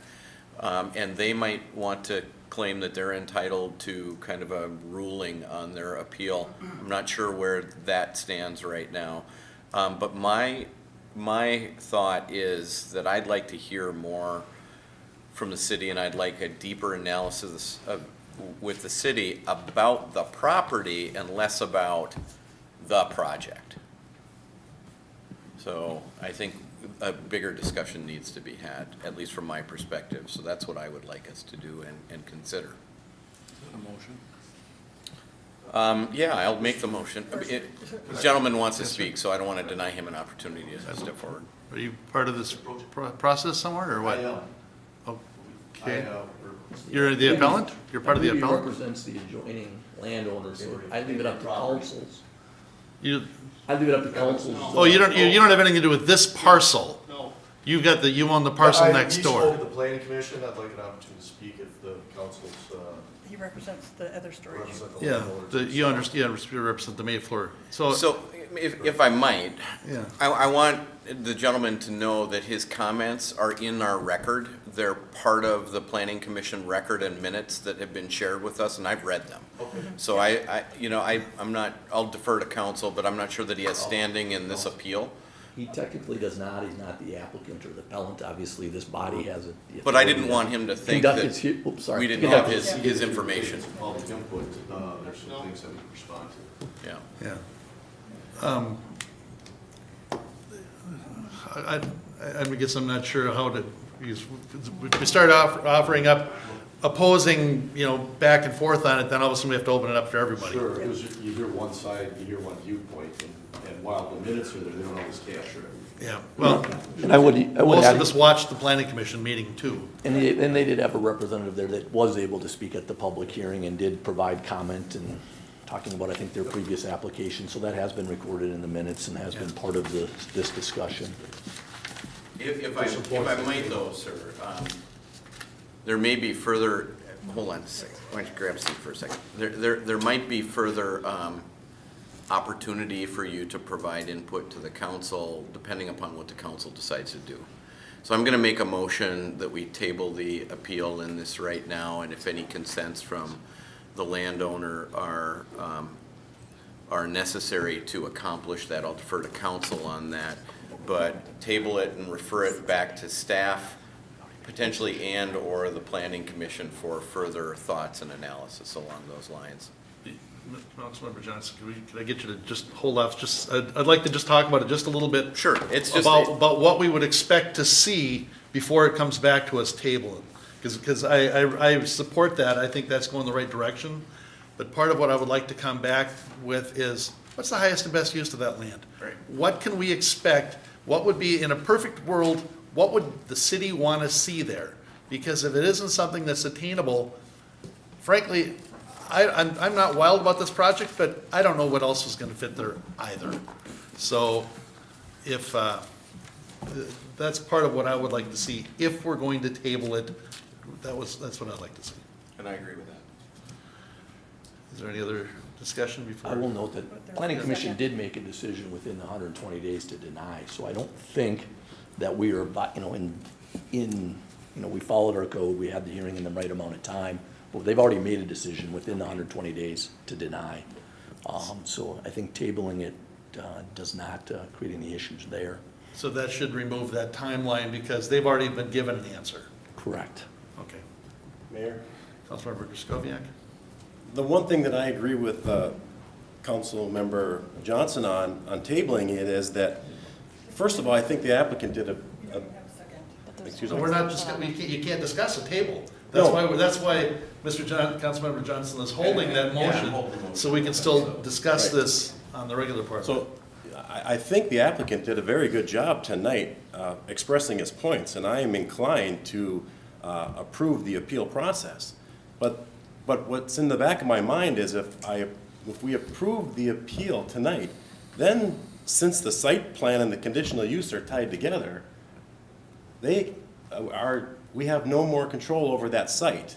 So that would be my only major concern with making that decision. I think we were presented with about 45 minutes, a lot of which was new information that I would like staff to be able to look at, digest, and primarily, I would really like to see what are we looking for on that site? Mayor, I actually have the same questions. I would like staff to let us know, what is an acceptable industrial use in this property, one that is industrial and encourages interaction between residents? I would like to know that as well. Mr. Mayor, I mean, for me, it's what are things that meet our code, right? So it's an industrial use, but it also meets the design guidelines.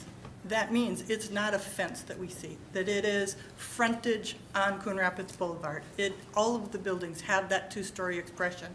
I mean, turn it around, put the long space on Coon Rapids Boulevard, have the two-story expression, put the rest of it on the backside.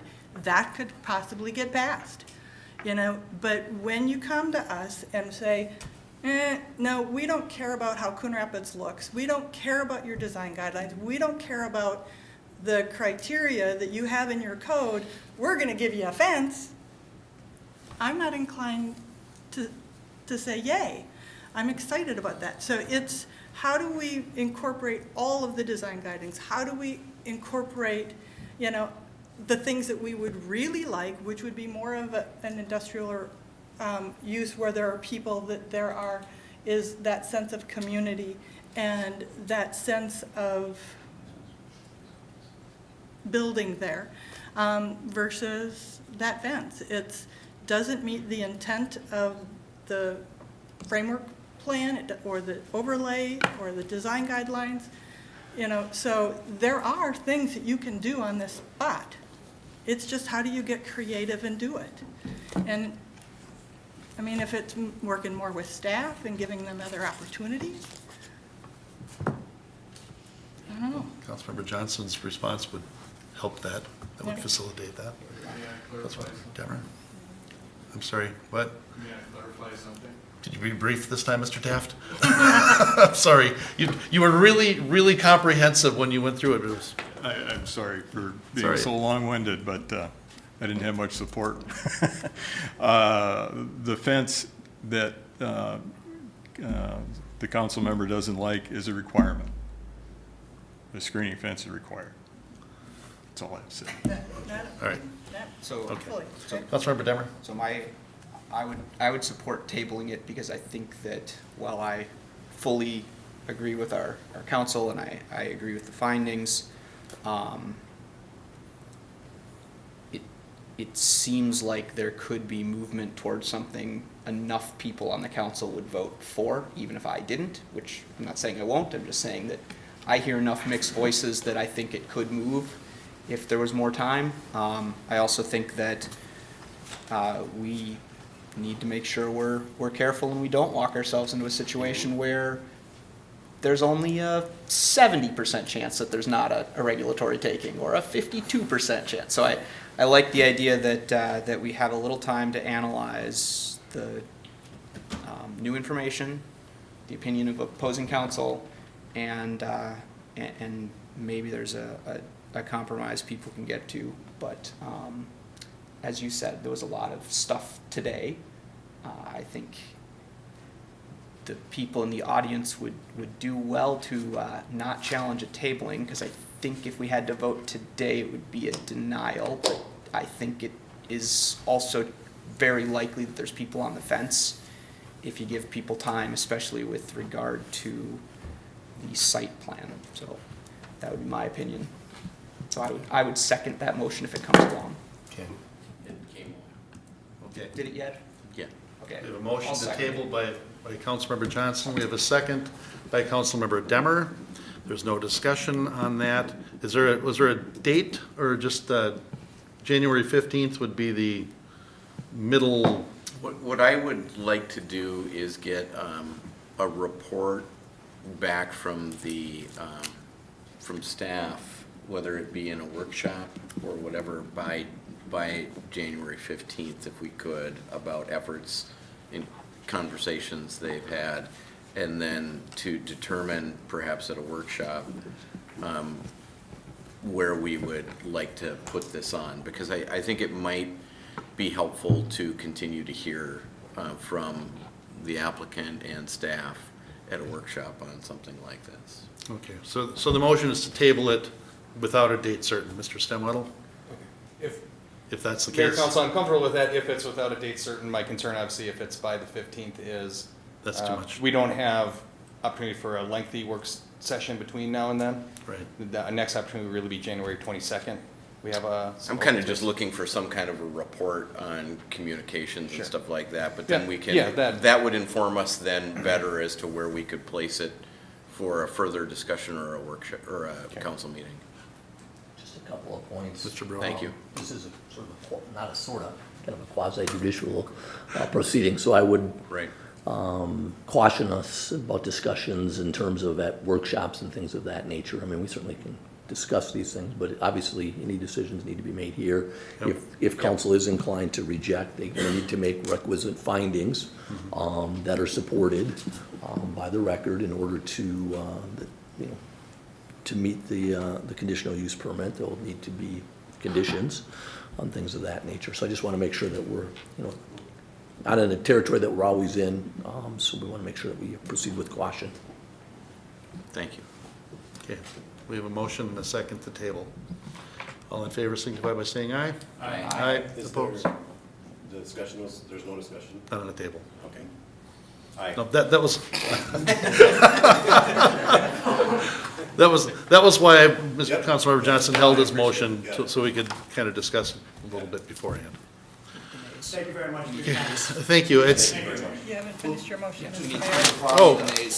Mayor. I'm sorry, opposed? Email any of Aye. us. I oppose. Okay, the motion passes, it's tabled, one nay, Councilmember Geisler. Thank you for, I thought, oh, what big thing did I just miss? What I was gonna ask about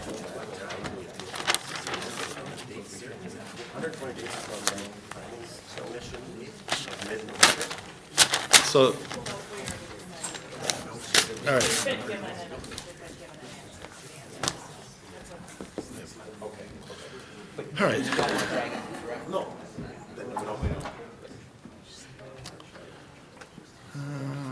Get back to our council meeting here.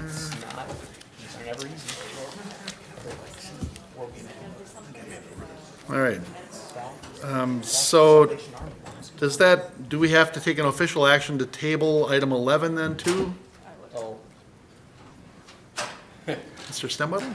well, where do planning It staff go? would seem to make sense. I would move to, oh wait, there he is. Yeah.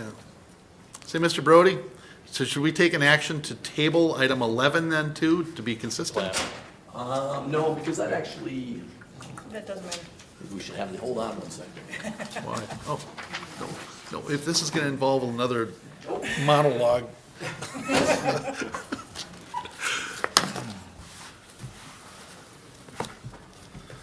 Do, do, do, do, do, do, do.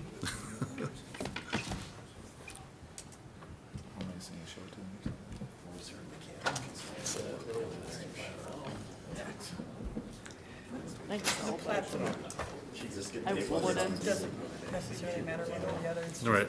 land registration. Your Honor, I'd ask that we approve that matter. It's a Say that separate again? matter. I'd ask that we take the preliminary plat, it meets the requirements for approval.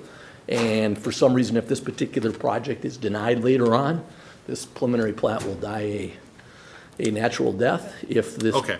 project is later approved for for whatever reason, then we'll probably be entertaining a final plat at some point. Okay. But very there are good. some time limits on this particular item. Mr. Mayor? Yep, Councilmember Geisler? I'll make a motion to approve planning case 18-9 and recommend approval for the preliminary plat for the storage place with the following 4 conditions. All comments of the Anoka County Highway Department are addressed. All comments of the city engineer be addressed. The street right-of-way for Ripple Lane, Oak Street, and Brookview Place be vacated in the city prior to releasing the plat for recording, and a park dedication in the amount of $20,720 be paid prior to releasing the plat for recording. I think you said 9, I think it's 19. Did I hear that? 18-19, did Yep, I say? okay. Sorry. Second. Okay, motion by Geisler, second by, I thought somebody gave you a gavel down there for a second. Can I have one? Motion by Only when Geisler, he's not here. second by Wells. Discussion? Mr. Mayor, I think Councilmember Geisler? it's just, the plat is the underlying lines of all of the different parcels and consolidating those and getting it more of a housekeeping kind of a thing. And so Yep. that is kind of irrelevant one way or the other, what goes on top of that land. So Right. it's a good thing to do anyway, at their request. Yep. So, other discussion? And that was my ear. I was still thinking about that site plan thing, and so. All right, any other discussion? Hearing none, all in favor signify by saying aye. Aye. Opposed? And that motion carries. We are on item 12, to consider a rental license renewal denial appeal. Angela Charpenter, 12380 Drake Street. And does somebody want to do a presentation on this, or do you want me to read the comments, or should we open it up with the appellant? Somebody have any? Mayor, council, I can just summarize what's in your council packets. Mr. Grand? In 2012, this property was investigated as a possible rental property. At that time, Kevin Perdue came to City Hall and explained, or there was communication from Kevin saying that the property is being occupied by his sister. So they did register the property as a relative homestead within Anoka County. Relative homestead properties do not require a rental license in Coon Rapids. The next year, in October 2013, a rental application was submitted to the city with Kevin Perdue as the applicant, the property owner, and he did list a property manager on that application as well. So a rental background check was performed on Kevin Perdue and nothing was found to prevent licensing. So the rental license was issued. And then since that time, each year there is, the rental licenses in Coon Rapids are valid for 1 year. So every year there's a rental renewal that gets sent out to the property owner and to the property manager if there is one listed. Each year that form was signed saying that the information was still accurate and returned to us. Back in 2015, we were contacted by the new property manager to update the information about the property manager status. And then in August of 2018, that rental renewal form was returned to us with Angela Charpenter's name added as a co-owner to the property. Obviously, we did not have a rental background check on her, so we did communicate with the property owner that one would be needed. About a week later, the property manager did contact our housing inspector and did ask that if Ms. Charpenter did have a felony conviction in her background, if that would prevent the renewal of the license. It was communicated that yes, that if it was a certain level of felony conviction, that it could be a reason for denial. And then, so that was in August. In November, we still had not received the background check forms from Ms. Charpenter, so a citation was issued. Shortly after the citation was issued for not renewing the license, Ms. Charpenter did come in and submit the background check information. The police department did run the background check, confirming that there was a felony conviction from the conviction itself, I believe, was from 2014 for an incident that happened in 2012. And it was one of the felony convictions that is listed specifically under the Koskinen law. So it was a reason for denial of the rental renewal. A letter was then sent to the property owner and the tenants on November 26th, letting them know of the denial and letting the tenants know and the property owner know that the property needed to be vacated by the 1st of February. And then on December 3rd, Ms. Charpenter did submit an appeal to this decision.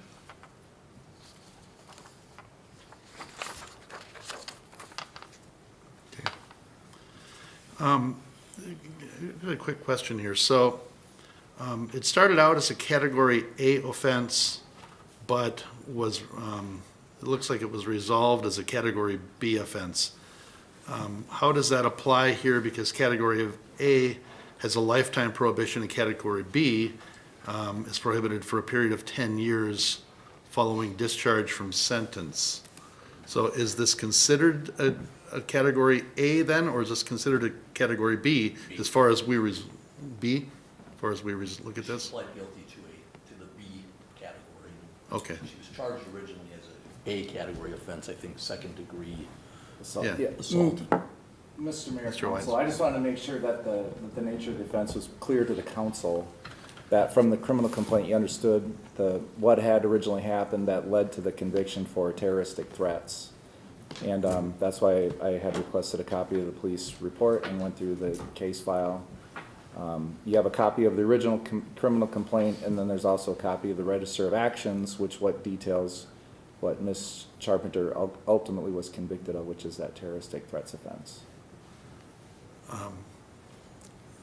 So, by virtue of this, 10 years after, then she would be eligible to be an owner on a rental licensing. Okay. All right. Any council, is there any questions before we? Council. Yeah, Councilmember Johnson? Does the Koskinen law apply to managers only, or does it apply to owners and managers? Koskin itself, which is a state law, only applies to managers. Right. However, when we adopted it as part of our code, we expanded that to include owners and property managers. And that's what our code indicates. So we've adopted the standards of Koskinen, that if you've been convicted of one of those type of offenses. And that applies, like I said, both to our property managers and our property owners. Okay. That's right. Cameron? This is very similar to one that came up 2 years ago or whenever, where it was similar. The question I had is, it sounded like if Mr. Purdue had not added Ms. Charpenter as an owner, then, or if they agreed to have her no longer be an owner, then it would pass and we would never run that background check. Is that, it's kind of one of those weird loopholes where if you have both people on, you got twice the chance of getting caught. If you only have one person on, then, so that's one of the things I'm just curious about, because that could be, Prohibited, though. Only one is prohibited. right, so that's what I mean. So they could resolve it simply by changing who the owner was. Is that correct? I would, yes. Yeah, Okay. Mr. Mayor. I looked up in the Anoka GIS, and it looks like only Angela was on the property as an owner. They're both They're both on there? Yep. Because I couldn't open it fully, but, so hers is just the first name? Yep. Okay. Yeah, they're both on there since 2004 Okay. as owners. Councilmember Griscoviac? Regarding that, maybe a question for Ms. DeGrand, is that it sounds like the applicants have misstated the property ownership ever since the sister moved out and they needed to have a rental application. And I have no choice but to uphold the denial based on our ordinances today. The applicant fired a handgun and was convicted of a felony, and the fact that it seems like they've been misstating things on the application for the last at least 3 years. Hold that decision. The appellant still has a right to address us, though. Okay, sorry. Was there a question in there for Mr. Brody that I interrupted, or? No, I just wanted to clarify, Ms. DeGrand, that the applications have been misstated for the last few years in terms of the property ownership. Yeah, August of this year was the first time that Angela was added onto the paperwork or the application or the renewal forms. But she's been in ownership since the applications were originally granted. It seems, according to Anoka County records, once this case, once the renewal came up and the appeal submitted and we started digging further, it does look as though Anoka County record shows the two of them as co-owners since 2004, I believe. Okay, thank you. That was the question I wanted to have clarified. Sorry if I jumped the gun. That's fine. Mayor, can I- Councilmember Geisler? So is with the Koskinen law and our ordinance, the 10 years, is it from the conviction or is it from the conclusion of the sentence? Basically, the date of discharge from the Okay. sentence. Okay, So they have to serve their time essentially, and then it's 10. and then it starts Okay. running after that. Got it, okay. So in this case, that date would be a 2013 date then, or? 2015, I think. it was when it 2015? came- Mayor, Council, came there's a off the paper. probation Chief Weiss. violation that's part of the register of actions in 2014 that extended the sentence. To 2015. Yes. Okay, so wouldn't be eligible till 2025 then, as long as there That's wasn't any correct. other? Okay. Yes. That's Thank you. that's what I was trying to get to. Okay. All right, any other questions of staff before we, okay. Ms. Charpenter, did you want to address council? I did, thank you. Okay.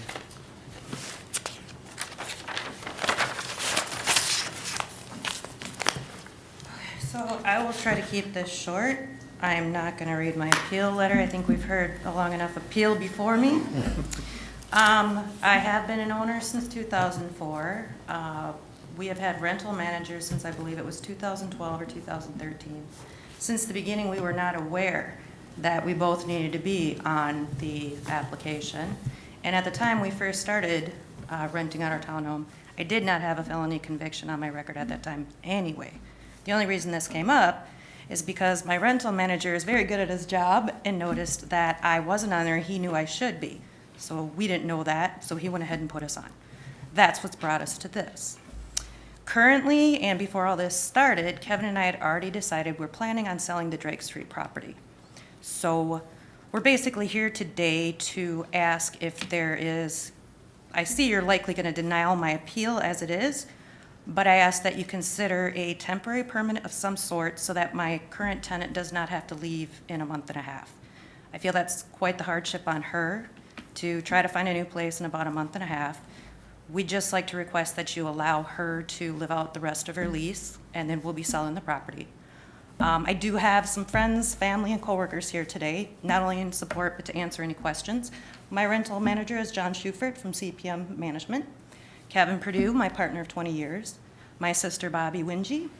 My good friend, Ginny, of 30 years. And two of my coworkers that are on the board of directors with me for a local nonprofit. So we are just here to answer any questions and just hope that you would be able to consider a way to let my tenant stay out her lease. What is the date on that lease?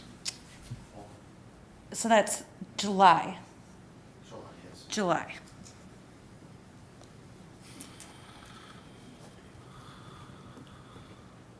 Okay. So, Josh, I was like end of July then or something, so? I'd have to check my notes, but I Okay. think it's around there. She's 2, 3, 4 months into the lease, so July, August. Okay. All right. Got really quiet up here. Any questions? Your Honor. No, Councilmember Johnson? First of all, ma'am, I want to thank you for coming and talking to us. Thank you for hearing me. I spent a lot of time in my career as a felony prosecutor, and I've met many people in your position before. I could say I've grown over the years to become less and less enamored with the collateral consequences that we put on people who we ask to plead guilty to felony level offenses without them having the ability to know what those collateral consequences are going to be coming down the road. This is the second time we've dealt with something that's similar to this. It's difficult for people with felony convictions to move on, and you've brought to us a huge amount of support, family, your property manager, and the like. I have to say again to the council, some of who were here a couple years ago when the last gentleman was here, I really don't like that we added owner onto this and went beyond the Koskinen law. Because what we've essentially said is if you're a felon, you can't rent your property in Minnesota, or in Coon Rapids. And there is no alternative. There is no mechanism by which we can ask them to then entrust everything to a property manager. They can't be just an investor only an owner investor in Coon Rapids. And we can have policy discussions one way or the other on it. But when we start doing these things where we know that the law is, candidly on some of these things, it's clear, but it's not that easy, frankly, for everybody who's going through life to kind of just understand that specific part in the code, that we end up creating situations where now what we're talking about is basically ending a license and then asking for that homeowner and manager to put somebody out. And that's just candidly not a real tenable situation to me in my mind as we sit through and look at each case on their individual merits. And so I'm open to suggestions from the council, but I think we should take a look at these case by case. And I appreciate Chief Wise sharing with us the background of this, because it was a serious offense. And it was a plea from a assault 2 with firearm to what we call a terroristic threats. It's not an insignificant offense. And the applicant knows there are other collateral consequences too. She's lifetime barred from possessing a firearm. There are all sorts of things that she's barred from doing in her life because Department of Human Services says you can't be this or you can't be that or you can't have other kinds of licenses. And so here we've basically said you can't own property and rent it in Coon Rapids and let somebody else manage it. So I want the council to consider that going forward. I would be open to suggestions on how we might be able to recommend to her that she can seek an expungement. Don't know that you're going to get it in Anoka County with that recent record and a probation violation. She can find a way to come off of title on the property, which kind of moots the whole thing, I think. If it's done while this is tabled.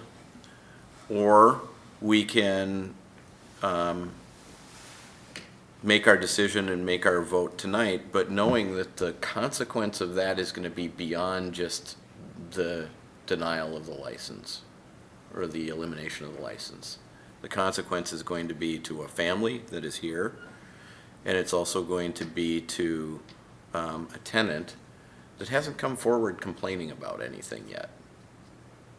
So those are the things that I'm struggling with right now. Can I address a couple of those? Please. As far as expungement, I do have that in the works, but it's not ever going to be done soon enough to fix this. It's a long process. Yes. As far as the title, we are not married, so I could take my name off the title and just have avoided all this. However, the mortgage is solely in my name. Okay. So with the mortgage company itself, their vested interest means my name must remain on the property. There's really no way around this without appealing to you all tonight on behalf of my tenant. So it's interesting because in Minnesota law, there is a statute that allows somebody who is barred from possessing a firearm. You know, they commit an assault in the second degree, and they demonstrate that they have rehabilitated. Okay, they can come to the court and ask to be relieved of that collateral consequence so that they can continue to have a firearm. They can demonstrate to the court that they have rehabilitated themselves to a point in which they can then basically get their gun back and go hunting again if they want. And a judge can preside over that hearing, take in the evidence, and make an informed decision on that. It's astonishing that there is relief from that collateral consequence in the Minnesota Code, and we don't have a similar kind of thing to allow somebody to own and rent property. Now, I'm not saying that, you know, we all don't look at this a little differently, but, and that's a problem with Minnesota law in general. And I don't think it was anything wrong for the prior councils that enacted the ordinances not to provide that, because who would think that that would be a necessary thing? But we've now seen in the last couple of years, a couple of situations where we've had people come before us who have demonstrated some, I think, my view, relatively significant rehabilitation. They've been very forthright with us about the issue. They've come and they've spoken to us and shared with us kind of a little bit of where they've been. And we're not able to, because our code is so literal, have much discretion on these things. I think as a legal matter, we're left in a difficult situation of enforcing the code because of the way it's written, but there are equities at play here. And I candidly, as a council member up here sitting in a quasi-judicial capacity, I struggle with those equities in light of circumstances like this. So, I'm sorry. So, my concern really is putting the tenants out in the winter. Mine too. You know, that's really where I'm at. I don't know that, I don't feel any obligation to extend this out to the end of their lease period in July, because frankly, that's kind of arbitrary, whether it would have been July or 2 years from now. Yep. But there are so many things that keep us from putting people out in the winter that I'm really having an issue with that part of it.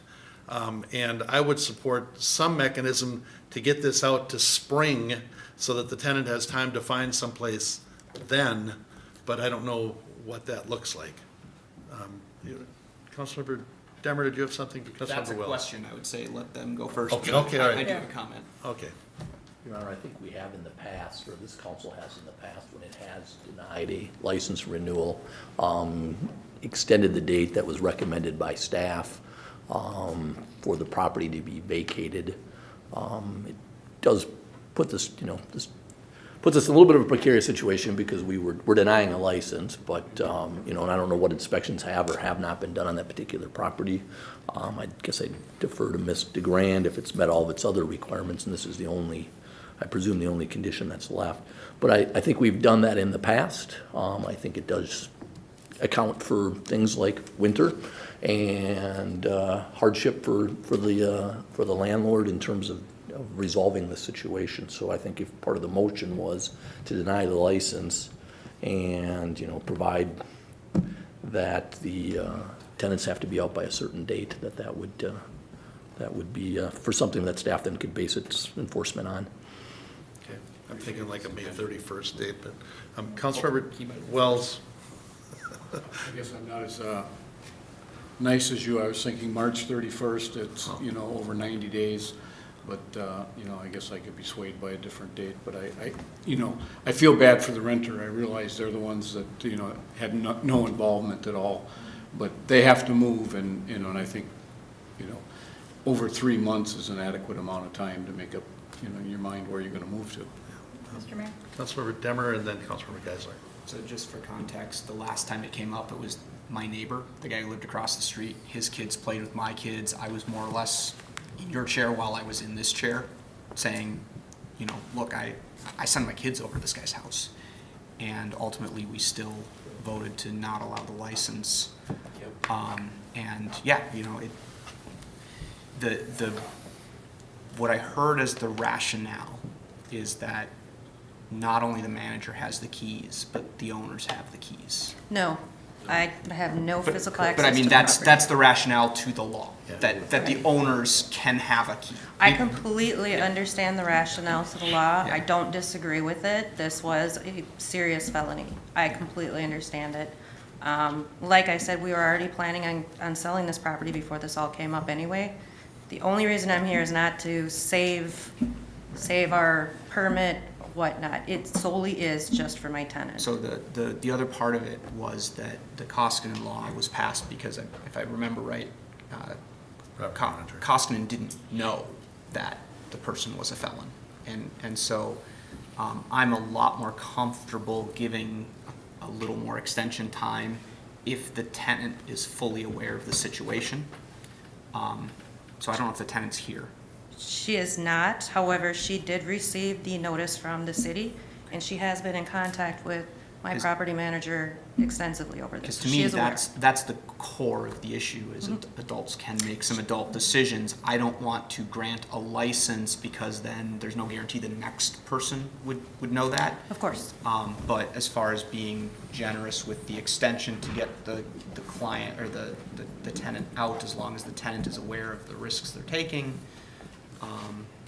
yeah, but I don't know if there's any way for the city to work closely with the tenant to help the tenant, like, if we took a rental property to close it down, we would help the people find new places. So if there's any way to help the person get out sooner, then the whole thing goes away quicker.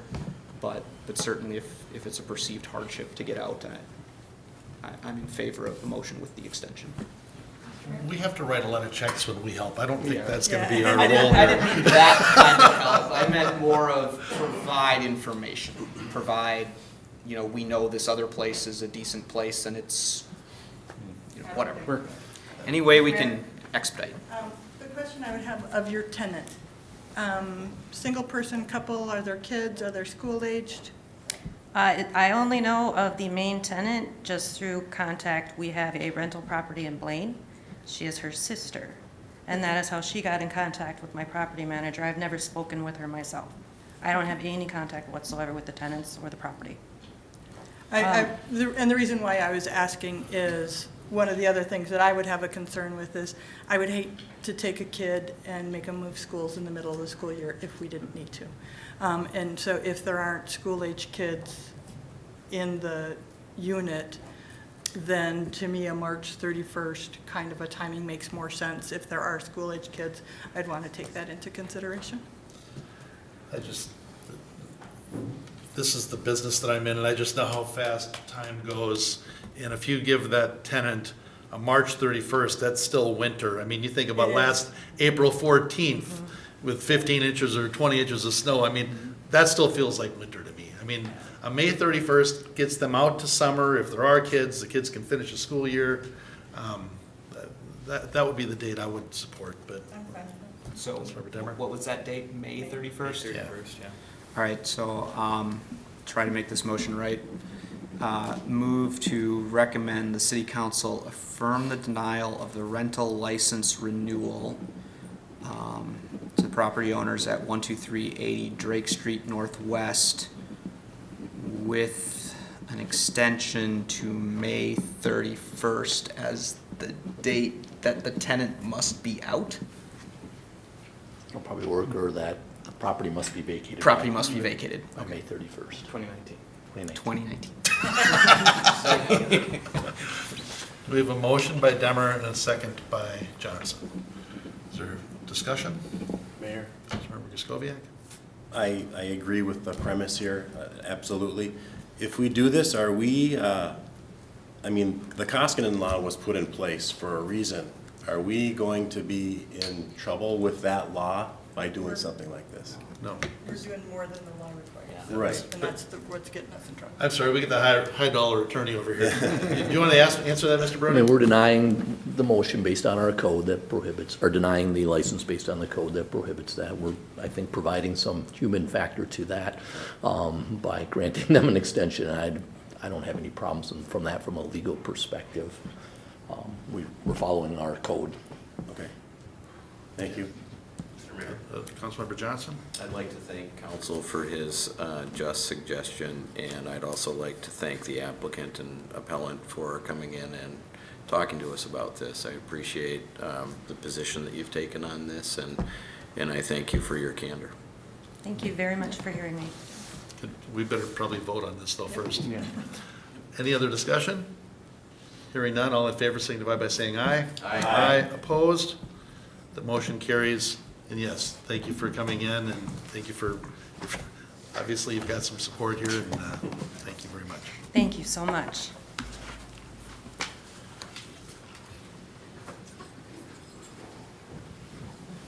All right. The should have a little less drama. Number 13, consider adoption of resolution 18-124 and 18-125 for the 2018-2 appealed assessments.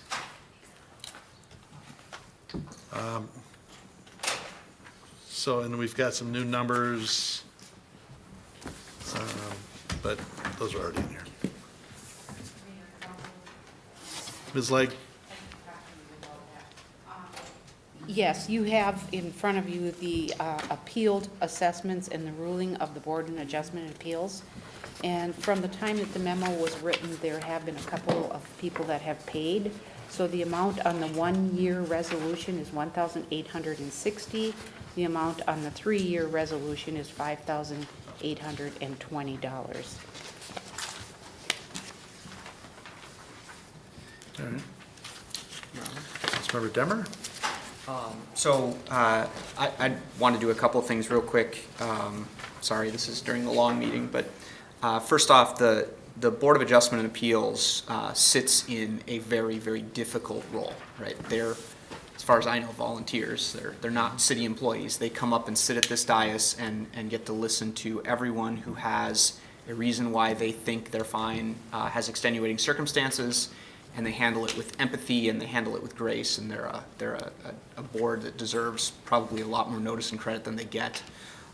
Second off, every time the person doing the inspection goes out, they're doing the inspection from the street, they're doing the inspection from a place where they have no idea what the backstory is. They're doing their job identifying that that thing does not meet code, which will lead to situations where there are extenuating circumstances. And then also, just because this keeps coming up, and I want to make it really clear, and you might second me on this statement, part of the process is if you call in because you see that somebody has a code violation in their yard, the inspections department has 2 routes, both of which sound unfair to somebody. One route is to come out and only ticket that person and be completely blind to everything else going in the neighborhood, at which point that person calls and complains that they're being picked on. The other route is to go out there, park at that spot, look around, and tag everybody who's got a violation within sight, at which point what tends to happen is the person who called in the violation in the first place gets ticketed, and then they think we're doing retribution, which is not the case. If you called in a citation on something that was 8 blocks away, they wouldn't come to your house and cite you. But if you call in on your neighbor right next door and they can see it from the site that they're inspecting, they're going to. That is not to say we don't want you calling in citations. It's just please, please, please, don't have any violations when you're about to call in. Because that's the #1 phone call I get is I called something in and now the city's picking on me. That is not what's happening, okay? And if it is, that would be really bad, right? So with those caveats, I was able to go to this meeting, and there were a couple of things I just wanted to bring up. One of them is there's a lot of people who get hit for expired tabs and end up with a $300 fine. And there's 2 things I noticed. Number 1 is right on the city's webpage. It says City Code 11-601.5 requires all vehicles in exterior storage to have current registration displayed and to be in visibly operable condition. So that's good, that's on the webpage. But when you click on that code, it is the junk vehicle residential property, which says the parking, storing, repairing, dismantling, demolition, or abandonment of junk vehicles or part thereof on a residential property is prohibited, which isn't at all clear that if the vehicle functions but has old tabs, that it should in fact be cited. Now, there's another place in the code that does, but the city webpage doesn't link to that code. And one of the things that I heard when people came is they said, I got cited for a junk car, I drove it there, I parked it on the street, I didn't notice the tabs were expired, and then I got a $300 fine. One of the parts that I thought was really interesting is I don't think the citation for driving a car with expired tabs is $300. So not that we can resolve that tonight, but I would like us to look into something more equitable if the only thing you did is park a car with expired tabs on the street for a limited period of time. Now, a car with flat tires sitting in your yard with 12-year-old tabs, totally different situation. But it's not clear to me looking at the code, because when I saw this one, I tried to look through and find, well, how was he supposed to know? and it wasn't easily, something I could find out. In the one case that it brought to my attention, it was because the person had temporarily parked the car on the street and got tagged with that, and ended up having to pay a full fine for one of them. They missed the citation because they were traveling, was their contention. Now, I'm not recommending any change there because I think everything was followed per the code. I just think that as a citizen, not that everyone else digs through the code, it's a little unclear that tabs that are expired makes your car a junked vehicle. So one piece of thought is that we might want to try to clarify that code in the future. The one that I did want to bring to people's attention is one that I thought probably should be further reduced, was 18-24V. In this case, what the applicant or the appellant said was they had this junk from doing some construction on their property. The junk was up in the place where you're, at the street corner as garbage to be picked up. They called the garbage company to pick it up. The garbage company came and picked half of it up and left the rest there. They got cited for having junk at their driveway. They misunderstood what to do to comply. They moved that junk to the side yard. And again, if you're the inspector in this case and someone's got a pile of junk on their side yard, I hope you're citing them because that's not okay. So they ended up with 2 different citations and then ultimately getting the junk removed. What happened in the meeting was there's this idea of, did you try to comply? And you couldn't. And they agreed they did, but what happened was the person got 2 citations and they cut one of them in half. And it was an odd situation because on one hand, if the garbage company had just taken the garbage away, it would have been $0, right? You could have gotten 2 full citations, but it was the same pile of junk being cited in 2 locations in the yard in a situation where I think they really were trying to comply. And so while it might be a very minor thing, and the person already paid in full, so maybe it's too late, I would have recommended on that one that we make it 1 citation and truly cut it in half rather than cutting one of the 2 citations in half, because I saw it as one large problem that they were trying to solve as best they could, and so that'd be $150 off. So all that is if people don't hate it, I would add the motion that that's lowered by $150 unless it's too late and we can't do anything about it because they already paid.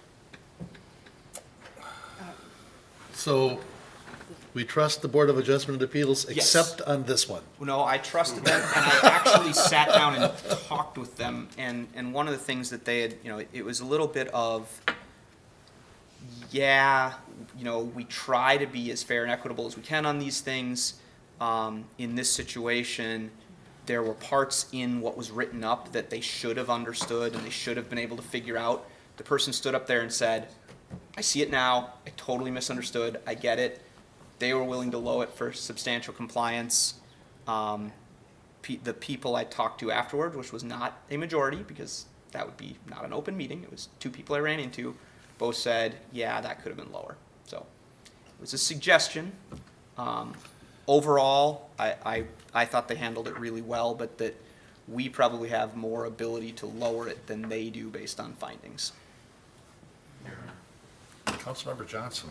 So I actually attended the end of the meeting. I caught the last few that were on, and I want to echo and kind of double up on Mr. Demmer's comments that I was really impressed by the Board of Adjustment and Appeals and the patience they took listening to people, the way they engaged with council, how they really tried to make thoughtful decisions and really examine the record and the legal reasons for it. And so I intend to vote to uphold most of these, although there was a question that came out, and I spoke briefly with our counsel, Mr. Brody, a little bit about it, because I too had gotten the impression that one of the situations, and candidly, I'm sorry, I can't remember exactly which one it was here, and so I'm wondering if staff has any additional input or recollection on that, involved a situation where a vehicle had been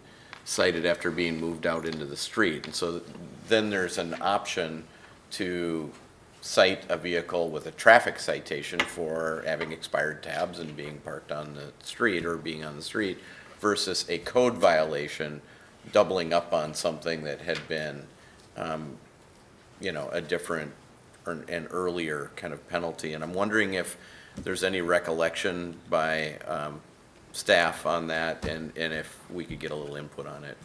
Can I, Mr. Stemwell, guide us back to the shore, please? Mayor, Council, if it's okay with Council, Trevor might be able to explain that particular situation, but as I understand it, that vehicle was cited for parking off improved surface while not on the street. If it were on the street, that would have fallen under jurisdiction of the police department. So, Trevor, if you would maybe clarify what happened there. Mayor, council members, yes, that property, if I'm thinking of the same property that you are, was 10930 Dahlia Street. And that property owner was cited for the vehicle being parked off pavement on his property with expired registration on his property. He did state in the hearing that he had moved it to the street and that he works out of town frequently, but it was never cited, nor would we ever cite a code violation in the street. That's all I needed to know. I think that Thank might you have been a very much. misunderstanding that he thought it was cited while it was on the street. Correct. And our documentation, Okay. the pictures do show that it was cited while it was on his property. Perfect. Thank you. Mr. Mayor? Councilmember Geisler? One thing, as we look at these and just, our code department does a fabulous job and it's a hard job. And it's one of the things that we do to help keep the city nice, and that there are reasons and why we have these standards. But we're not unreasonable, right? So one of the things that I get kind of disappointed with is if somebody gets a citation and they get a second one. I encourage you, if you get a citation, call us, talk to us, have the conversation. Let's see what we can do, and we'll help to try and figure out how do you get mitigated and how do you get that solved. Because if you just stick it in a drawer or try and ignore it, you're going to get another one, and it just makes things worse. So, we're out there to make the city good and do the right things, and we'll help you. So if you get that citation, please have that conversation versus let it, fester. And when you say call us, you mean staff, right? Let's clarify that. The code enforcement department would be happy to help you. Perfect, thank you. Yeah. Your Honor. Councilmember And I'll Wells. be brief. But It's all right. I'll take the other side to this. You have to try to get on this list. Staff gives you every benefit. I'm looking at an address here that goes back 40 years. It's good to know the person has taken after his parents and still has a junk property after 40 years. But, so I think staff gives people the benefit of the doubt most of the time.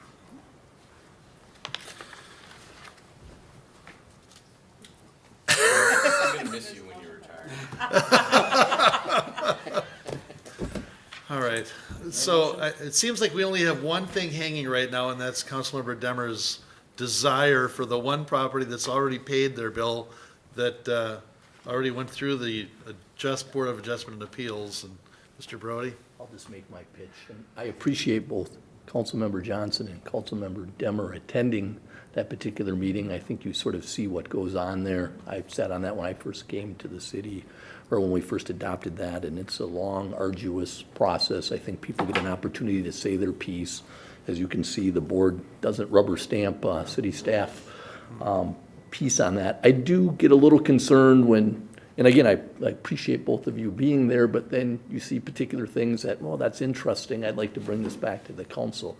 We did defer it to this board. That's part of our process. Obviously, you're the ultimate decision maker, and so you can affirm, you can amend, you can, those kinds of things. But I caution the council on that there is an opportunity for people to speak their piece, and a board, an independent sort of body did make a recommendation to this council, you did indicate that you do trust and that they did have that opportunity. So I want to make sure that not every time a council member may attend that board meeting, and I'm guessing you guys probably don't want to get back there anytime soon, that we just make sure that when we make these decisions that we don't set precedent or don't set, you know, that somebody gets treated differently because we just happen to be there or things like that. So I just say that, again, ultimately, it's the board, or it's this council's decision on how it wants to proceed. Thank you. I would, Are you sure? I'm almost wishing somebody else would make this I motion. wasn't gonna make the motion exact, right? I just wanted to reply one Go thing ahead, to that. Councilmember Dunn. I think and we had this come up because this used to be on the consent agenda. Yeah. And it felt like then we were rubber stamping. And it specifically moved off the consent agenda because we felt we should be able to make changes. And I absolutely see the point that if I come and see 2 people and then I give them preference over 20 other meetings, what I was hoping would maybe happen is that going forward, if the Board of Adjustment and Appeals is like, boy, this was a really tough decision, the motion that got made, we voted for, but in retrospect, with another week to think about it, hey, council, why don't you consider this? I do encourage everyone to read through the minutes and read through the arguments, and but I do think it's reasonable that we do occasionally lower them with more time to think about it. I would hate to raise them. Let's not do that. Again, only when there's a finding, and so that would be my comment. But I'll let someone else make the motion. I made my pitch that I thought that was kind of a weird one, that instead of cutting the whole thing in half, they cut one of them in half. So that was my pitch. Mayor? Councilmember Kraskowiak. I'll make a motion to adopt resolutions 18-124 and 18-125, adopting the 2018 miscellaneous special assessments, contested miscellaneous assessments 1 year and 3 year. Second. Motion by Kraskowiak, second by Johnson. Discussion? Hearing none. All in favor signify by saying aye. Aye. Opposed? That motion carries. Thank you. That was, all right. Looks like we are up to the item 14, consider feasibility report and order public hearing and assessment hearing for street reconstruction project 19-1. Mr. Mayor and Council, I have Mr. Hanson, how are you? It'll be brief. The word of the day is. The word of the day. I'll promise to make it brief. I take blame.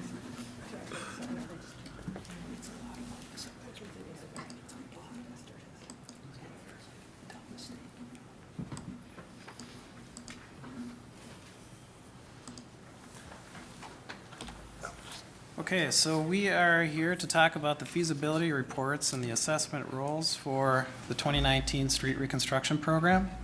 Just a little background on the projects that are proposed. The streets that we have proposed for reconstruction next year have been reviewed by city staff. They have been rated as either deficient or poor condition. They range from anywhere from 20 to up to 46 years old. And staff has talked with our streets division, finding out where they spend the most time with maintenance and filling potholes, and that's where we've selected to go for recommending streets to be redone next year. The first project is 19-1, and that includes local streets generally bounded by Crooked Lake Boulevard, 131st Avenue, and Coon Creek Boulevard, including 131st Avenue itself. Also includes Partridge Street south of Main Street to 121st Lane, and some of the ancillary streets around that, and then 127th Avenue and Crane Street, bounded by Main Street and Hanson Boulevard. What we propose to do is resurface the roads. We'll replace all the damaged curb and gutter, any driveway panels that need to be repaired, we'll do that. Repair storm sewer, sanitary manholes, select valve and hydrant replacements, and then we are also proposing a new concrete sidewalk on the north side of 131st Avenue between Crooked Lake Boulevard and Coon Creek Boulevard, as well as on the north side of 127th Avenue from Hanson Boulevard over to Prairie Oaks Park. The next. Is there any more conversation about that Crane Street? That is for a potential sidewalk? Yeah. That has been looked at, but we have considered that a lower priority. So look at the other ones first that are proposed and use our funds there, and then look at Crane Street later on. Okay, because I know Councilmember Kicker had brought up a good point about that is the relief valve for getting out of the neighborhood. And it's a fairly well-traveled street, so. Project 19-2 is our state aid road project. And again, well, the streets that are proposed are Wedgewood Drive between Main Street and Round Lake Boulevard, Olive Street between 121st Avenue and Main Street, and then Foley Boulevard between 115th Avenue and 124th Lane. What we propose to do there is resurface the road, again replace damaged curb and gutter, driveway panels, repairing storm sewer and sanitary manholes, select valve and hydrant replacements. Also propose to replace the entire water main system on Olive Street on that section of road. We are also proposing to replace the existing concrete sidewalk that's located on the east side of Foley with a new 8 to 10 foot wide asphalt trail, which will likely mean that we'll have to shift the curb line that's located on the east side of the road 3 to 5 feet to the west in order to accommodate that without adjusting driveway slopes considerably. The curb line on the west side of Foley would stay where it's at. We are also proposing strategic curb bump outs on Foley Boulevard, enhanced crossing, pedestrian crossing at Goldenrod Street, and then the culvert system that conveys Sand Creek below Foley Boulevard was originally built in 1967. It's in poor condition, and that needs to be replaced as well. So one of the options for the enhanced pedestrian crossing at Goldenrod Street on Foley is a rectangular rapid flashing beacon. This is a device there where a pedestrian can walk up, they can push the button, and the yellow lights will start flashing, and it'll increase driver awareness on Foley for any peds that might be crossing at that location. At the open house that we had for street reconstruction projects on November 27th, I had a few questions about curb bump outs and what exactly we mean by those. Here's a couple of pictures of what that look like or might look like. These are just examples.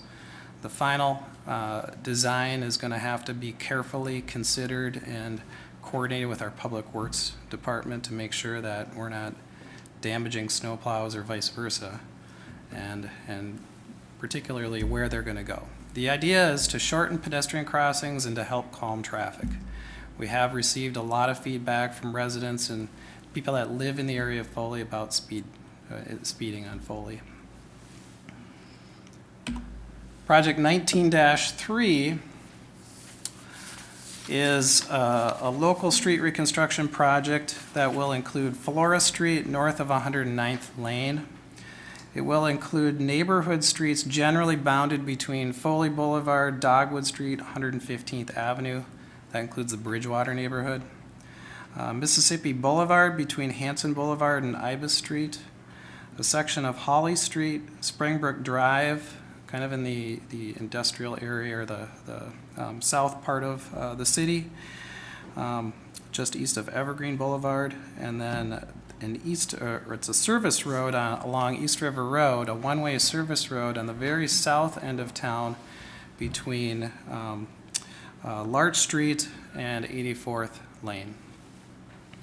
And again, we propose to resurface the road, replace any damaged curb and gutter, driveway panels, storm sewer, sanitary sewer, select valve and hydrant replacements. However, certain water main pipes within the Bridgewater neighborhood we've had a number of problems with over the years, so about half that neighborhood will replace the water main on the south half there. And then also on Mississippi Boulevard, we've had a number of water main breaks within the last 10 years on that street as well. So we'll propose to replace the water main there as well. New sidewalks will be proposed on the west side of Springbrook Drive between Holly Street and the YMCA. There's a gap in the sidewalk system in that area. And then also a sidewalk on the East River Road Service Road. We're really connecting to the East River Service Road. It won't follow it. It will connect to it. There is a walking path, a worn walking path there today. We'll take it from 85th Avenue. There's a private drive there, and then extend it down to 84th Lane. And the last project is Project 19-4 on the very west end of the city. The city of Anoka is proposing to lead this project. They plan to work with us in resurfacing the road, replacing sanitary sewers, water mains, storm sewers, and all of the associated services. And then one of the things that the city of Coon Rapids, we want to do is install a water main loop connection. Basically, this project is on 121st Avenue, or what Anoka calls South Street, from 9th Avenue to the west city line, or approximately 300 feet east of Cree Street. So there's a gap in our water main system there where we have two dead-end connections that just, there's no pipe in between them. So in order to add water quality and just system effectiveness in the area, we want to make that 300-foot connection. Consequently, there's about 3 homes that are in Coon Rapids that are served by Anoka water that will be then on City of Coon Rapids water. The project schedule for all of the projects is on January 29th. We'll be having a second open house. We're going to run it in a very similar fashion to the one that we did on November 27th. We'll have it at the Civic Center. We'll have all 3 of the projects open houses in one night. We'll do a presentation. We'll basically present the presentation again that we did in November with a few updates based on some feedback and questions that we got at the first open house, and then reserve the rest of the time so that people can ask questions. On February 19th, the second meeting in February, will be our traditional public hearing night of all projects. And then May 7th, we would propose to adopt the assessments. And then construction, last year we started having informal informational meetings in neighborhood parks that were located close to the project areas, and we got some pretty good feedback and pretty good turnout from people with those meetings, so we plan to do that again. So we'll do that in mid-May, and then construction will take place from May to October. And then people can sign up for email updates. Every Friday we send out an email update. Schedules will be provided on how the construction is going to go for certain areas, project areas, prior to any work beginning. So people will get a letter with a general schedule for when their neighborhood is going to be under construction. Estimated project costs. We propose to fund the projects through street reconstruction funds, using municipal state aid funds, storm sewer, water system funds, sanitary maintenance funds, sidewalk funds, street light funds, and then assessments. The total for each project, $3.5 million for 19-1, 19-2, approximately $4.5 million, 19-3, $3.6 million, and then 19-4, the city of Coon Rapids' share. This isn't the total cost of the project, but this is what we would be paying, is $195,000. And then I just have a little asterisk there that the assessments that people will receive that live on the 19-4 project will be higher, because there is an assessment for the water and the sewer services that the city of Coon Rapids will levy, but we have to pay back to Anoka, because for the most part those people are served by Anoka water and sewer. And then they'll pay the same single-family residential assessment as the rest of those in the city for 2019. So that proposed rates for 2019, single family, $2,070. If you are in a duplex townhome apartment property, would be at a rate of $26 a front foot, and then commercial is double that, And then industrial properties are approximately 30% higher than commercial. And those are based on the front foot. Mr. Hanson, that project 19-2, the reason the assessments are a much smaller proportion of the total project, is that because the Foley project is to be much more expensive or something? It's typical on a state aid project that there's not much, there's not many accessible properties on our collector system or state aid system. So most streets, some streets don't really have, frankly, any, and it's all got to do where the address and the driveway is oriented. Okay. So, yeah, there's typically a lot less access on those streets. The assessment payment options, people have 3 different ways to pay off the assessment. Option number 1 is they can pay the assessment between May 8th and June 8th, and there would be no interest charged. Option 2 is between June 8th and November 15th, and they would pay an amount of interest that would be accrued up to that date of payment. The third option would be to do nothing, and you can let the assessment roll onto your property taxes starting in 2020. We have videos that we developed last year for last year's program that are pretty informational, and I'd encourage people to watch them. One has to do with the street reconstruction process, and then the other one talks more about what to expect, frequently asked questions. Those are available on our city website. So we would recommend that the council take the following actions: adopt resolutions accepting the feasibility reports and ordering a public hearing on improvements for all the projects. The public hearing to be held on February 19th, 2019. Adopt resolutions declaring costs to be assessed and ordering the preparation of proposed assessment rolls, and adopting resolutions setting an assessment hearing date for February 19. Is that a motion? And that is a recommendation, and I'll be available to answer any questions that you have. All right. Council, any questions of Mr. Hanson?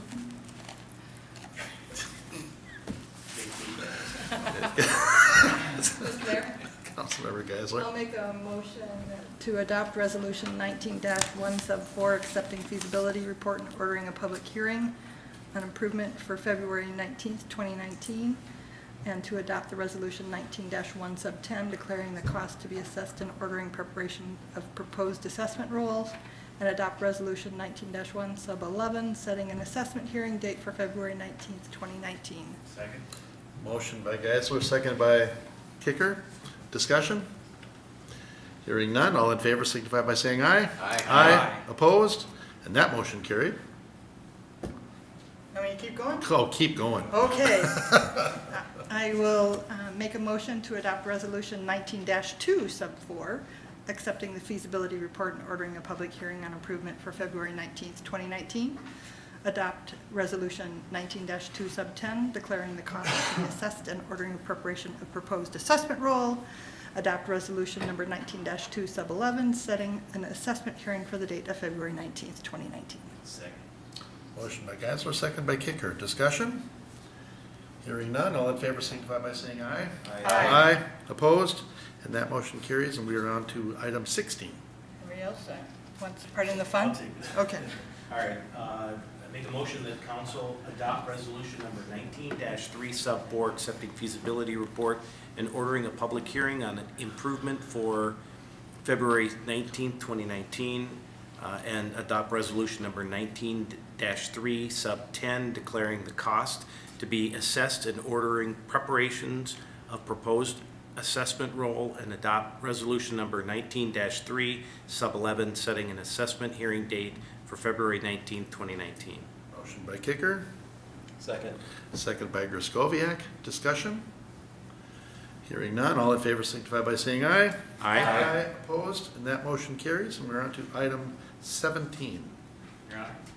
Councilmember Kicker. I make a motion that we adopt resolution number 19-4 sub 4, accepting feasibility report and ordering a public hearing on improvement for February 19th, 2019, and adopt resolution number 19-4 sub 10, declaring the cost to be assessed and ordering preparations of proposed assessment roll, and adopt resolution number 19-4 sub 11, setting an assessment hearing date for February 19, 2019. Motion by Kicker, Second. second by Griscoviac. Any discussion? Hearing none, all in favor signify by saying aye. Aye. Opposed? And that motion carries. And we are on to item 18, to consider resolution number 19-7 sub 8, accepting plans and specifications for the 2019 well rehabilitation and authorizing solicitation of bids. Anything you want to cover, Mr. Hammer? You may summarize, Mr. Mayor. think Unless we you got it. prefer, I would like. Does anybody need anything? Motion? All right. Councilmember Demmer, you got it there? Move that the city council adopt resolution number 19-7 sub 8, accepting plans and specifications for the 2019 well rehabilitation and authorize solicitation of bids. Second. Motion by Demmer, second by, was it Kicker? Any discussion? Hearing none, all in favor signify by saying aye. Aye. Opposed? And that motion carries. Thank you. We are on to item 19, which is to consider a joint powers agreement with Minnesota Department of Public Safety for Human Trafficking Investigators Task Force. Chief Wise, you want to just give us the little... Actually, I'm glad you asked me about it, Mr. Mayor, because I was a little careless in my language. We want to be an affiliate member of the task force, and that word is kind of important. So we're not going to send an officer to be part of a task force to work as a group in St. Paul. Instead, by being an affiliate member, it allows us to have access to the intelligence that the Minnesota Bureau of Criminal Apprehension has and researches on what would be commonly known as the dark web, something that we don't have the expertise to get on. So by being an affiliate member, they'll pass this intelligence on to us, and then we're able to act on it to intervene in the event a child is being sexually exploited in Coon Rapids. So it'll be just by being a part of this joint powers agreement, which has a 1-year duration, is that it'll be a good test for us to have this information exchange, and that we'll be able to assign a detective to follow up on leads that might be coming from them. So it's not a big commitment of money or resources to somebody else. It really is just enhancing the resource we have here in Coon Rapids. Thank you. Councilmember Johnson? I'd move to authorize Chief Wise to enter into a joint powers agreement with the Minnesota Department of Public Safety to authorize Coon Rapids Police Department to be a member of the Human Trafficking Investigators Task Force as an affiliate member. Second. Motion by Johnson, second by Wells. Is that I would assume I have to sign that though, right? Yes. So then okay. authorize you, Mayor. Well, That's my motion. well, probably all of us. He's going to be the representative. So. Yeah, okay. So, Mayor? the discussion, that's the word I'm looking for. Councilmember Griscoviac. Just a clarification, an affiliate member, Yes. correct? Yeah. Okay. All right. Any other discussion? Hearing none, all in favor signify by saying aye. Aye. Aye. Opposed? And that motion carries. Item 20 is to consider the resolution 18-123, approving the year-end budget appropriations. Do you want me to read these, or? Well, Mayor and Council, maybe I can just kind of give you a very brief summary. Very and Basically- brief, I like that. Yeah, Sure. very brief. Essentially, what we do is we try to determine where we're gonna be at the end of the year. We sit down with all the department heads and figure out what they're gonna spend and try to estimate where our fund balance is gonna be. So this memo basically says that we should have an excess of revenues over expenditures in 2018 of about $1,775,000. So still an estimate, but a lot of revenue comes in. The revenue that came in above budget was for building permits. There still were a lot of storm damage permits. It's really hard at budget time to know what's out there. We look at history, but it's still hard to determine. So that's where we got the extra revenue. And then as far as expenditures, the savings come down to personnel. So there's about $850,000 in vacancies or positions that hadn't been filled right away, where we picked up some funds there. So what'll happen from here on is we'll finish out the year, then we'll carry forward or recommend that this balance gets carried forward to the facilities construction fund. Along with this, we're recommending that we carry forward some funds that didn't get spent, but they still need to be spent. Either there's reasons they're trying to determine a different style truck or something like that. So we're recommending that some of those funds get carried forward. And then we also reappropriate within all the activities to make sure that no activities go over budget. We try to stay within the department. For example, streets and parks are in the Public Works Department. So if parks was over, for example, we'd try to take from streets and give to park. No effect on the budget. It's just reallocating to have a zero adjustment, net adjustment. So. All right. Council, any questions? Or somebody want to make a motion? Mr. Mayor? Councilmember I make a Geisler? motion to adopt Resolution 18-123, reappropriating funds within the 2018 general fund budget and amending the 2018 and 2019 budgets. Second. Motion by Geisler, second by Kicker. Discussion? Hearing none, all in favor signify by saying aye. Aye. Opposed? And that motion carries. We are on to item 21. Adopt Resolution 18-129, approving the 2019 and 2020 International Association of Firefighters Labor Agreement. Mr. Stemwell, anything you want to hit on, or? Sure. Mayor and Council, I think my comments will apply to the next three items as they're all somewhat related in that this is the year we will have open contracts with all four unions for 2019. Two of them, as you can see, we've reached tentative agreement. And then the third component is the pay plan for the unrepresented employees. And so in the case of the fire union, I should say, as you can see, the cost of living adjustment that's being proposed in all three of those groups is 2.75% in 2019 and 3% in 2020. There are other adjustments into each of the next two contracts.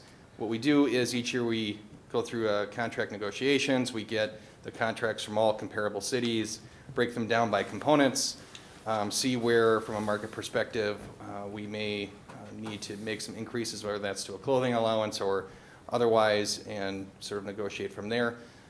I'd say in both cases for these unions, we had very effective dialogues about not only components of the contract, but just labor management topics that come up. And so I was very happy with the result, both of the contract and also with just the cooperation of all parties involved. Excellent. Thank you. Council, questions? Your Honor? Councilmember Kicker? I make a motion that council adopt resolution number 18-129, improving the labor agreement between the city and the International Association of Firefighter Union, local number 1935. Second. Motion by Kicker, second by Wells. Any discussion? Hearing none, all in favor signify by saying aye. Aye. Opposed, and that motion carries. We're on to item 22. Adoption of Resolution 18-128, approving the 2019-2020 Teamsters Local 320 Public Works Collective Bargaining Agreement. Your Honor. Councilmember Demmer. Move to adopt resolution number 18-128, approving the labor agreement between the city and Teamsters Local number 320. Second. Motion by Demmer, second by Geisler. Discussion? Hearing none, all in favor signify by saying aye. Aye. Opposed? And that motion carries, and we are on to item 23, which is consider resolution 18-122, approving the 2019 compensation plan for the unrepresented employees. Mr. Mayor? Councilmember Geisler? I'll make a motion to adopt Resolution 18-122, establishing the 2019 compensation plan for unrepresented employees. Second. Motion by Geisler, second by Wells. Discussion? Mayor? Councilmember Gostroviac? I can just ask City Manager, how many unrepresented city employees do we have? There's about 100, a little over There isn't 100. many. It's around half, a little less than half of our total full-time employee base. Thank you. Yeah. All right. Any other questions or discussion? Hearing none, all in favor signify by saying aye. Aye. Opposed? And that motion carries. Mr. Mayor? I just wanted to thank staff for all the work in negotiating and getting that done. I think it helps us have a good relationship from a council and staff that everybody knows, and it's done in a fair and equitable manner, and that, just good job. Mr. Stemwell? Mayor Council, if I just may clarify my comment about who was included in the unrepresented employees. I did quote that number that was related to full-time employment and regular part-time. There are seasonal employees that also come into that factor, as well as variable hour part-time employees, which would be dozens more, but they're spike in the summertime and then they move on. So think of folks like at the golf course, some at Public Works. CTN has a lot of those employees as well, but the full-time or regular part-time non-represented employees is in that neighborhood. And they would still get the same COLA that all the other unrepresented would? The ones that are included in the variable hour scale do. The seasonal employees are treated somewhat differently in that within each of the departments, and there's a comment in the resolution to that effect that basically the supervisor of that area has some discretion, except for the temporary Public Works employees, which is dictated by contract. Gotcha, thank you. All right. I was going to say, is there any other discussion, except that was sort of in between, yeah. All right. We are on item 24, speaking of the golf course. Consider resolution 18-131, establishing Bunker Hills Golf Course fees and charges. Mr. Anderson, everything looks pretty subtle, the few increases that are in here. Yeah, Mayor Council, of course, every year we take a look at the marketplace, what everyone else is charging, anticipated expenses, and course quality. And, you know, I'll always say the golf course is fantastic. The fact is, there's been significant reinvestment out there in the bunkering, and that's expensive. So these fees do reflect that. Trying to regain some of those expenses through user fees. Primarily, the fees are going up in our regular adult rounds, greens fees, and then in our simulators, and in the simulators. I'm sorry, I'm losing my train of thought. The areas where we're a bit under market. So, sorry. Anybody have any questions? Yeah, that's what it was. That's what it was. Back there sipping his warm milk, and, you know. All right. So, Mr. Anderson, how are things going with the simulators? Any noticeable change with that thing down in Brooklyn Yes, Center? and, you know, I hear about Topgolf every day, and it's exciting for golf, so I have to be, part of the team and be excited for golf. I hear about it all the time. People in the winter, they're either at the golf simulator or now they're at Topgolf, and they're making that daily decision. It'll be interesting to see when the weather dips to 15 below what their decision is. But we do see a bit of a decrease here and there in the evenings as everybody's giving it a shot. But like I said, what's good for golf is good for Bunker Hills. All right. Excellent. Your Honor. Councilmember Demmer. Move to adopt resolution 18-131, establishing Bunker Hills Golf Course fees and charges. Second. Motion by Demmer, second by Kicker. Discussion? Hearing none, all in favor signify by saying aye. Aye. Opposed? And that motion carries.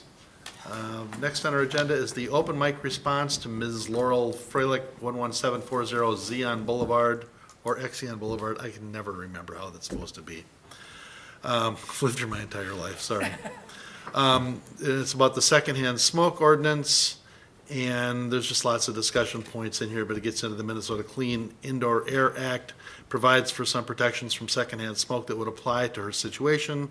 However, it doesn't likely prohibit the type of smoking that is directly affecting her at her residence. According to the Minnesota Department of Health, the Minnesota Clean Air thing prohibits smoking in virtually all indoor public places and indoor places of employment, but it doesn't regulate inside of private residences, which would be the other apartments. The property manager there may and apparently has instituted stricter rules regarding smoking on their property, and the city staff will follow up with her property manager to better understand the rules regarding smoking and to make them aware of the impact that secondhand smoke is having on Ms. Freilich.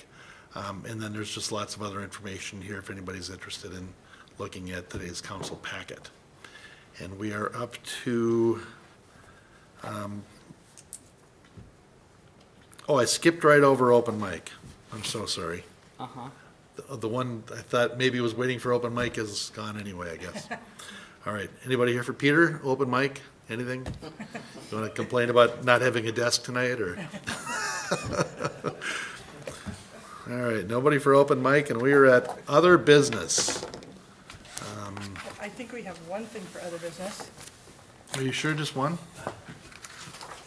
Well, I think it's appropriate that we kept the meeting extremely long to really extend the experience of Ms. Legg, to be able to have You as just her last confirmed my council meeting decision. as intensive an experience as, you know. Could make it a 15-minute meeting for your last one. Just would have been no fun. Well, so it is actually my great honor to read a proclamation during other business here. And it's a mayor's proclamation about the Sharon Legg retirement. Whereas Sharon Legg was hired by the city of Coon Rapids on January 31st, 1994, and whereas Sharon has always strived to provide excellent service to the city council, staff, and citizens of Coon Rapids, and earned the respect of those she dealt with, and whereas Sharon's performance of her duties and responsibilities, as well as her working relationships, were always characterized by a sincere dedication to the city, and whereas the city of Coon Rapids has benefited greatly from Sharon's guidance and leadership as indicated by the city's bond rating and consistently receiving awards for budget presentation and financial reporting, and whereas Sharon officially retires from the city of Coon Rapids on December 31st, 2018. Whoops. Wait, which year am I working through? They're trying to keep you Or am I another gone? year. And is being honored by friends and coworkers who wish to publicly recognize Sharon for her years of exemplary public service and extend their gratitude for her dedicated performance of duty. Now, therefore, I, Jerry Cook, Mayor of the City of Coon Rapids, on behalf of the City Council, staff, and citizens of our city, officially express our sincere appreciation to Sharon Legg for her outstanding performance of duty and for her 24 years of distinguished service to the community as a valuable and dedicated employee of the city. Be it further resolved that the City Council, staff, and citizens extend their congratulations and best wishes to Sharon for many years of health, happiness, and success during her retirement. She will be missed. Proclaimed this 18th day of December, 2019. 18. This time I just read it without even looking at it.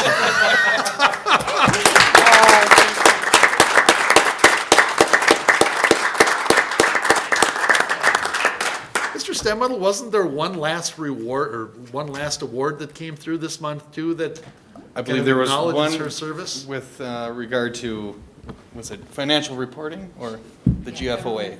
Yes. We do get those awards every year. We don't always present them, but we get the budget award and the financial reporting award. Which is another testament to you and your leadership Well, and your department. my troops, so Yeah, thank you. very nice. Thank you. And December 27th is your retirement party here, correct? Yes, The afternoon and open there house? at Kendall's. Kendall's afterwards. Well, I wasn't going to let everything out of the bag. All right. Any other business to come before council? And does this officially keep her around for another year then? Did you sign it yet? I signed it. But it's not like she signed it. All right, other business come before council this evening. There's some holidays coming up. Happy holidays. Happy holidays, everybody. There's been holidays, there's more holidays. Is this our last meeting before Christmas? Yeah. Yep, it's our last meeting. Yep, our next meeting will be in 2019? Yeah, and it'll be an unusual date. It'll be the first Monday of January, correct? Mr. Stemwedel. Yes, Mayor and Council, per city charter, we're required to meet the first Monday of the new year to swear in the new council members, and so that'll be Monday, January 7th. And then the following Tuesday is the 15th, we'll be back on our normal schedule after that. All right. And keeping every 4 years, Councilmember Johnson will not be here for the swearing in, correct? Correct. That's what I understand. You've already been sworn in? All right. Other business to come before council. Motion to get us out of here. Perfect. Motion by Griscoviac, second by Wells to adjourn. All in favor signify by saying aye. Aye. We're adjourned.